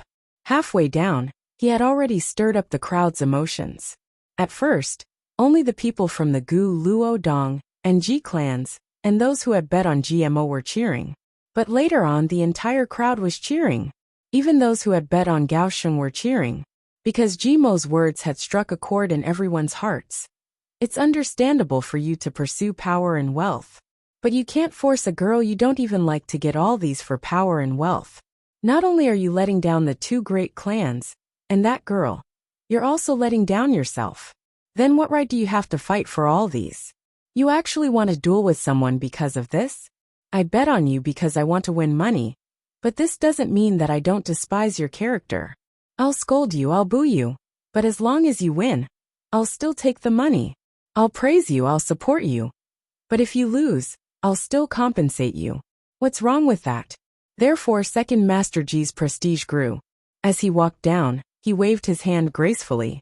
His face was radiant, and he was so moved that his buttocks were unconsciously swaying. Hence, he started to sing this song, swaying his hips, and even walking with his feet splayed outwards. He was as steady as a mountain as he walked down the stairs. We must win. Second Master Ji raised his arms and shouted. We must win. The crowd shouted in unison. We must defend our true love. Second Master Ji took 2 steps forward and continued to shout in a majestic manner. Defend our true love. The crowd shouted together. We must defeat the devil. Second Master Ji continued to work hard. Defeat the devil. The crowd's emotions grew more and more excited. Awah! Second Master Ji waved his arms. His lips curled up, and he let out a standard wolf howl. Awah! The crowd howled together. Dog ant. Second Master Ji was so excited that he couldn't tell north from south. He swayed his buttocks and jumped. Dog ant. The crowd was boiling with excitement below. Gao Sheng was so angry that his hands and feet were cold. His face was sallow, and his lips were trembling. He looked at the incomparably cool GMO with hatred. With a cracking sound, one of his teeth was crushed. Aye. If I can't kill you, I'll. Gao Sheng thought frantically. On the spectator stand, Chu Yang looked at Dukyu. Are you still sure that Gao Sheng will win? Dukyu let out a long sigh. I can't be sure. Now that GMO was in the limelight, Gao Sheng was so angry that he became impatient. He will not be able to maintain his icy state of mind during the battle, and the outcome will be hard to predict. Chu Yang chuckled mischievously. He pointed at the boiling crowd and said, These are all forces. They are also important conditions for the decisive battle. The saying the more the merrier isn't just for show. Duque said, There's nothing wrong with using such methods. However, it's still somewhat despicable. Chu Yang sneered. This is a decisive battle. He had to make use of every possible factor to attack the enemy. Was that enough? It was far from enough. Just wait and see. GMO finally walked down from the grandstand. Then, he arrogantly stepped onto the field. He walked for a full hour on this path. This made Gao Sheng, who was waiting below, miserable beyond words. When Gao Sheng saw GMO come down, he immediately became angry. 3,000 flames of anger rushed into his heart. GMO, prepare to die. He rushed out after he finished speaking. Wait! GMO roared. He stretched out his hand and gestured for him to stop. Gao Sheng stopped and asked angrily, What are you doing? Why haven't you said start? GMO said to the Master of Ceremonies with dissatisfaction. Can't you see that young Master Gao can't wait to be beaten up? Gao Sheng's whole body suddenly trembled. Fine, GMO. I will let you see who is the one who can't wait to be beaten up. The Master of Ceremonies had a strange look on his face. He finally raised his hand. The battle begins. The Master of Ceremonies hadn't even finished speaking when Gao Sheng rushed over impatiently. He rushed in front of GMO, and his fists blew the hair on GMO's forehead into a mess. Wait! GMO shouted like a thunderbolt. He stared at Gao Sheng and stood motionless. Gao Sheng was so angry that he had no choice but to stop. He gritted his teeth and said in anger, What do you want to do again? Who would have thought that GMO would suddenly throw a punch at Gao Sheng's face? Gao Sheng's nose started to bleed crazily, and his face started to bleed. Gao Sheng felt a sharp pain, and his tear glands were affected. He could not open his eyes, and tears flowed out of his eyes. GMO laughed. I said wait. I need to make the first move. He did not show any mercy, and continued to punch Gao Sheng 3 times, followed by 2 kicks. He took advantage of the opportunity, when Gao Sheng was covering his face with his hands. Gao Sheng was sent flying like a sandbag. The noisy venue suddenly became silent. Everyone saw this scene, and their heads were in a knot. They could not react. GMO caught up with Gao Sheng at lightning speed. He then kicked Gao Sheng's body in an awe-inspiring manner. Then he proudly shouted, Humph! You *shoal. The master of ceremonies had said start. And you actually listened to me when I asked you to wait? Ah. Then why didn't you die when I asked you to? You asterisk shoal. Gao Sheng rolled and crawled away. He was battered and exhausted. His whole body was in unbearable pain. He was so angry that his liver hurt. However, the gamblers in the stands finally understood. They started to curse. GMO, you are so shameless. You sneak attacked. Then someone retorted, bullshit. What's a sneak attack? This is a duel. The master of ceremonies had said that the duel would start. Who can be blamed for Gao Sheng not being on guard? I can only say that he's asterisk shoal. There's nothing else to say. Would you be an accountant if you were in my place? Absolutely not. What this guy said was pure bullshit. In such a situation, if one was caught off guard, there was an 80% chance that someone would fall for it. However, these words had successfully instigated a rebellion. Gao Sheng, are you stupid? The duel has started. Are you still dreaming? Motherfucker, GMO asked you to stop, and you stopped? Why are you so obedient? He's your opponent, not your father. I owe my silver. Gao Sheng was so angry that blood rushed to his head. He quickly jumped up and wiped his face. His handsome face was covered with blood. He looked ferocious and terrifying. He roared and crazily rushed over. Hold on. GMO shouted loudly. However, Gao Sheng didn't pay attention to him. He roared and rushed forward. However, he saw a sword light flash in front of his eyes. He felt pain on his body and hastily retreated. He felt a piercing pain. He lowered his head to look and couldn't help but suck in a cold breath. There was a sword mark on his chest. His flesh had been cut open, and his bones could almost be seen. You are despicable. Gao Sheng was so angry that he became muddle-headed. This bastard had actually pulled out his sword without making a sound. I was so angry that I didn't notice when he pulled out his sword. I said wait, because I wanted to remind you, you haven't pulled out your sword yet. GMO innocently shrugged his shoulders. Fuck, I was being kind. Everyone, have you seen me? I kindly reminded him to pull out his sword. Who in the three heavens doesn't know that I, GMO, use a sword? He scolded me because of this. Everyone, you can't be a good person. You have a good heart. But, you will be treated as a donkey's liver and lungs. Gao Sheng roared and spat out a mouthful of blood. GMO, you didn't make a sound when you pulled out your sword. It was clearly a deliberate sneak attack. The gamblers in the stands faintly felt that something was wrong. So they immediately changed sides. Yes, your sword didn't make a sound. It was clearly a premeditated sneak attack. Everyone, I'm being wrongly accused. GMO turned around to let Gao Sheng see. You see, the entire three heavens knows that I use a sheathless sword. Where did I get a sheath? Thousands of people shouted at the same time. Yes, Second Master Ji's sword doesn't have a sheath. These thousands of people were clearly supporting him. However, the crowd didn't understand. So they turned to blame Gao Sheng. You motherfucker, your opponent's sword doesn't have a sheath. You didn't know? You even got injured because of this. Gao Sheng was so angry that his vision turned black. When did GMO use a sheathless sword? How come I didn't know? This is clearly a lie. But GMO had already rushed over energetically. Gao Sheng, don't say that I bullied you in front of all the heroes in the world. Come, let's have a fair fight. I won't take advantage of you. His words were so righteous that it inspired reverence.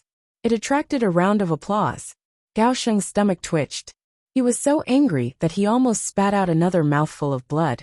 You first broke my nose and caused my vision to blur. Then, you took the opportunity to beat me up. Then you almost crippled my leg with a sneak attack. You made me so angry that I spat out blood. Now you want to have a fair fight with me? You even said that you won't take advantage of me? How can you take advantage of me? Gao Sheng was so angry that the muscles on his face were twitching. He suppressed his anger and pulled out his sword. He couldn't wait to chop GMO into meat paste. GMO shouted as he dodged. Good sword. So despicable. Damn despicable. He jumped around like a nimble monkey. Gao Sheng shouted and increased the speed of his sword. He attacked GMO like a storm. GMO suddenly stopped talking. He seemed to be having a hard time fighting. In fact, he was having a hard time. Gao Sheng's cultivation was a notch higher than his. Even though he was in a state of frenzy, he was still very powerful. GMO was silent, and Gao Sheng was proud of himself. You are only good with your mouth. How can you be my opponent when we fight? They fought in silence for a long time. GMO was defending most of the time, while Gao Sheng attacked.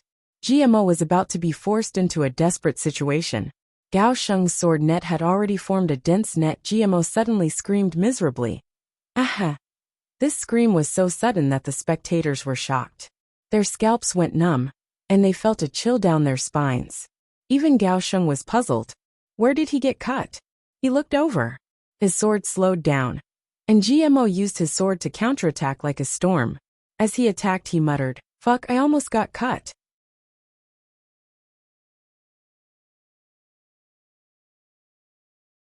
Chapter 468. Gao Sheng was furious. Knowing that he had fallen into a trap, he didn't say a word and attacked fiercely with his sword.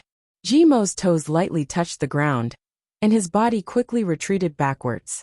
Gao Sheng madly chased after him. GMO suddenly used all the strength in his body to fly backwards, and widened the distance between them. Suddenly, he opened his eyes wide and looked behind Gao Sheng. Then he shouted with grief and indignation on his face, "Gao Chong, don't tell me you want to bully me with numbers? This is in front of all the heroes of the world." Gao Sheng was furious. He turned his head and shouted, "Who told you to come?" But he didn't find anyone behind him. Following that, the sharp sound of a golden blade slicing through the air behind him made him realize that he had been tricked. It was already too late for him to turn around, so he swung his sword backwards with all his might. At the same time, he twisted his body and flew backwards while maintaining a weird posture. Two clang sounds were heard. Gao Sheng felt a strong force on his buttocks. GMO had ferociously kicked his buttocks, and he was sent flying in the air. Gao Sheng spat out blood in midair, not because he was beaten, but because he was angry. The pain in his body was far inferior to the grievance in his heart. GMO didn't wait for him to get up. Instead, he flew over with his sword in his hand. He shouted loudly, "Gao Sheng, stand up. Let's have a fair fight." Gao Sheng turned over and stood up. He wanted to vomit blood in his heart. She had enough time to stand up, but when he shouted, it seemed like he was deliberately leaving time for her to stand up. However, by the time he stood up, GMO had already arrived in the air with the sword light. Gao Sheng stood on the ground. This time, it was his turn to defend. GMO's sword light was like a tiger's. It carried a strong impact force. He didn't let his opponent off. His attacks were getting more and more intense. Gao Sheng was already suffering from internal and external troubles. He was so sullen that he wanted to die. Now that he was being suppressed and beaten, his heart felt even more uncomfortable. They only defended frantically, trying their best to find any opportunity to counterattack. However, GMO's attacks were like the Yangtze River. They were unceasingly flowing. Gao Sheng had a thorough understanding of the Ji clan's sword techniques before the decisive battle. But he discovered that GMO's sword techniques were often mixed with some strange sword techniques this time. Moreover, he had never seen these sword moves before, yet they were extraordinarily powerful. Every move he made left him in a sorry state. Dang dang dang sounds kept ringing out. Gao Sheng continuously retreated step by step. GMO's figure continuously chased after him in the air. His imposing manner was very aggressive. Finally, his breath was exhausted. Gao Sheng sensed that the opponent's offensive was about to come to an end, so he gathered his strength and prepared to counterattack. However, he saw GMO somersaulting backwards and flying far away. He shouted, "Don't say that I didn't give you fairness. Now it's your turn to attack me." Gao Sheng, who was about to attack, suddenly saw stars in front of his eyes. His body swayed a few times. How shameless. If you didn't tell me, do you think I wouldn't know how to attack? Someone in the stands shouted loudly, "Second Master Ji. This is a decisive battle, Second Master Ji. Don't give him a chance to catch his breath. You're so benevolent and righteous, but they won't appreciate it. Hurry up and attack, Second Master Ji." This guy was the one who had been forced to bet against GMO by Luo Kudi's sword. He couldn't help but shout when he saw that victory was in sight. His face was full of resentment. At such a crucial moment, he actually let his opponent attack? Ayaya, my second Master G, he is your opponent in the final battle. Why are you still so particular about your demeanor? This guy couldn't wait to rush down and fight on behalf of GMO. My silver is about to fall into my hands. He couldn't imagine that GMO looked confident and at ease. But he didn't have the strength to attack. If he continued to attack, he would have been counterattacked by his opponent. And that would have been disastrous. Second Master G is so benevolent and righteous. Many people praised him, especially when he was compared to Gao Sheng. Second Master G appeared even more heroic and straightforward. Gao Sheng had already suffered internal injuries. Moreover, he had been angered to the point of muddle-headedness. Then he had been hit repeatedly. He had suffered a lot of punches and kicks. So his internal organs had been severely shaken. The sword wound on his thigh was still bleeding. He heard that such a despicable person had used such a shameless method, and had won the reputation of being benevolent and righteous. So he couldn't help but roar. You're talking nonsense. You're all talking nonsense. Wah! He couldn't help but spit out a mouthful of blood as soon as these words came out of his mouth. His vision became blurry as he spat out this mouthful of blood. His body was on the verge of collapse. Gao Sheng lost. Dukyu looked at the field and pondered. He had seen Jimo's method clearly, but he didn't laugh. Instead, he was pondering. This method is very powerful, without shedding a drop of blood. Dukyu looked at Chu Yang. It's your doing, right? Chu Yang laughed and said half of it. Gao Sheng can be considered a rising star. His composure can be considered good. But he was angered to the point of insanity. If it had been someone else, they would have died from anger before they could even make a move. Dukyu sighed. It's not a brilliant plan, but it's extremely effective. Chu Yang smiled and said, of course the most important factor is GMO himself. Dukyu was startled. Then he laughed. Yes. This plan would have been useless against GMO if he wasn't so thick-skinned. Mo Qingwu giggled. Brother Jimo's skin has always been the thickest. Dukyu's face turned serious as he said, you're wrong. Your brother Chu Yang's skin is 100 times thicker than your brother Jimo's. 1,000 times. Mo Qingwu pouted unhappily. She looked at Dukyu and snorted. But you still snatched my brother Chu Yang's things. Your skin is 1,000 times thicker than brother Chu Yang's. No, it's 10,000 times thicker. Dukyu pretended not to hear. He glared at the scene and ignored her. His face didn't change at all. He was indeed thick-skinned. On the scene, Gao Sheng was gasping for breath.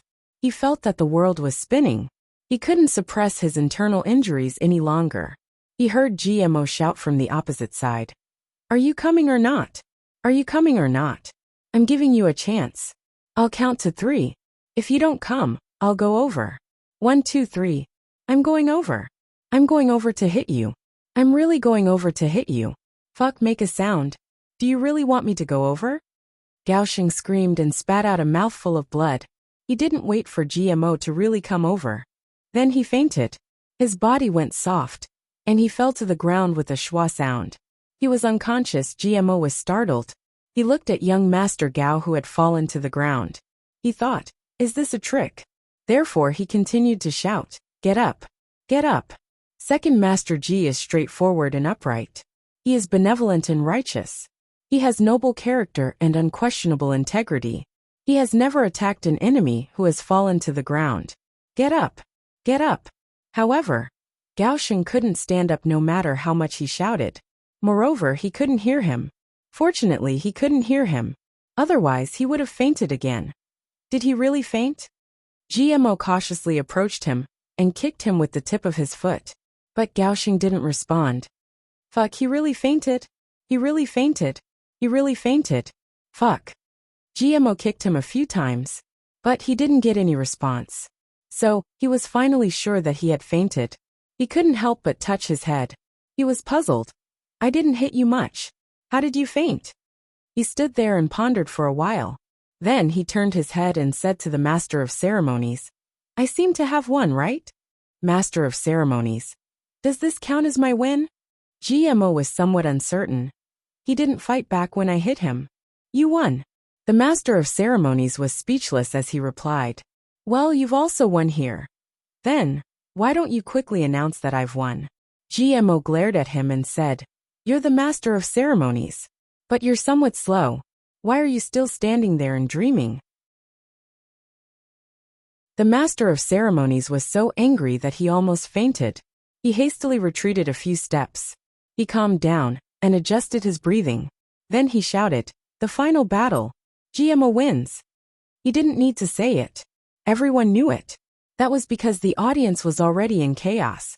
The sky had been turned upside down. Many people were wailing and crying. The money that they had accumulated through years of hard work had gone down the drain. This group of people had basically bet all their assets. Even if they still had pocket money on hand, they didn't have much left. Gao Sheng's defeat was equivalent to these people losing their entire fortune.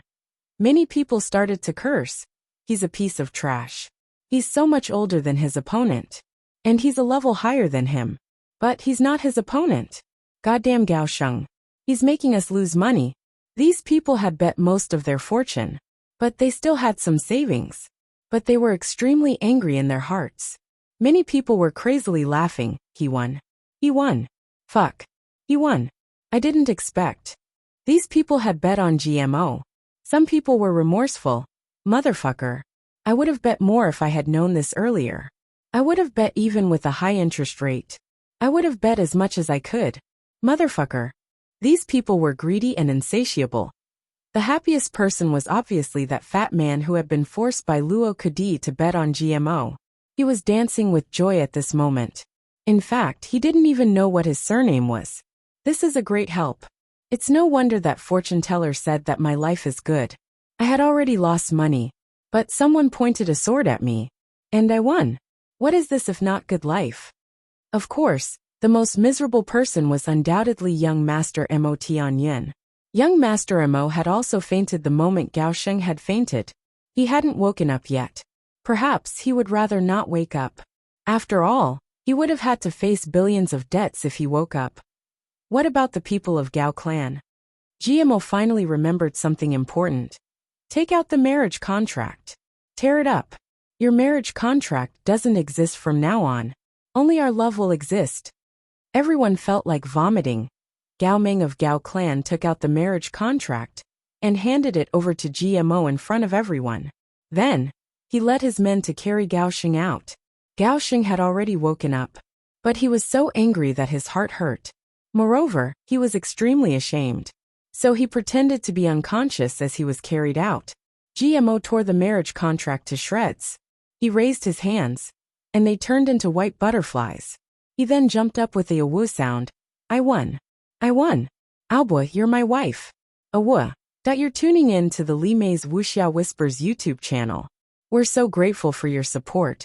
And don't forget to subscribe to join us on this incredible journey through captivating stories. Your generosity through donations truly makes a world of difference, as it's the primary source of revenue that allows me to expand and enhance this channel for you. Thank you from the bottom of my heart for being a part of this adventure.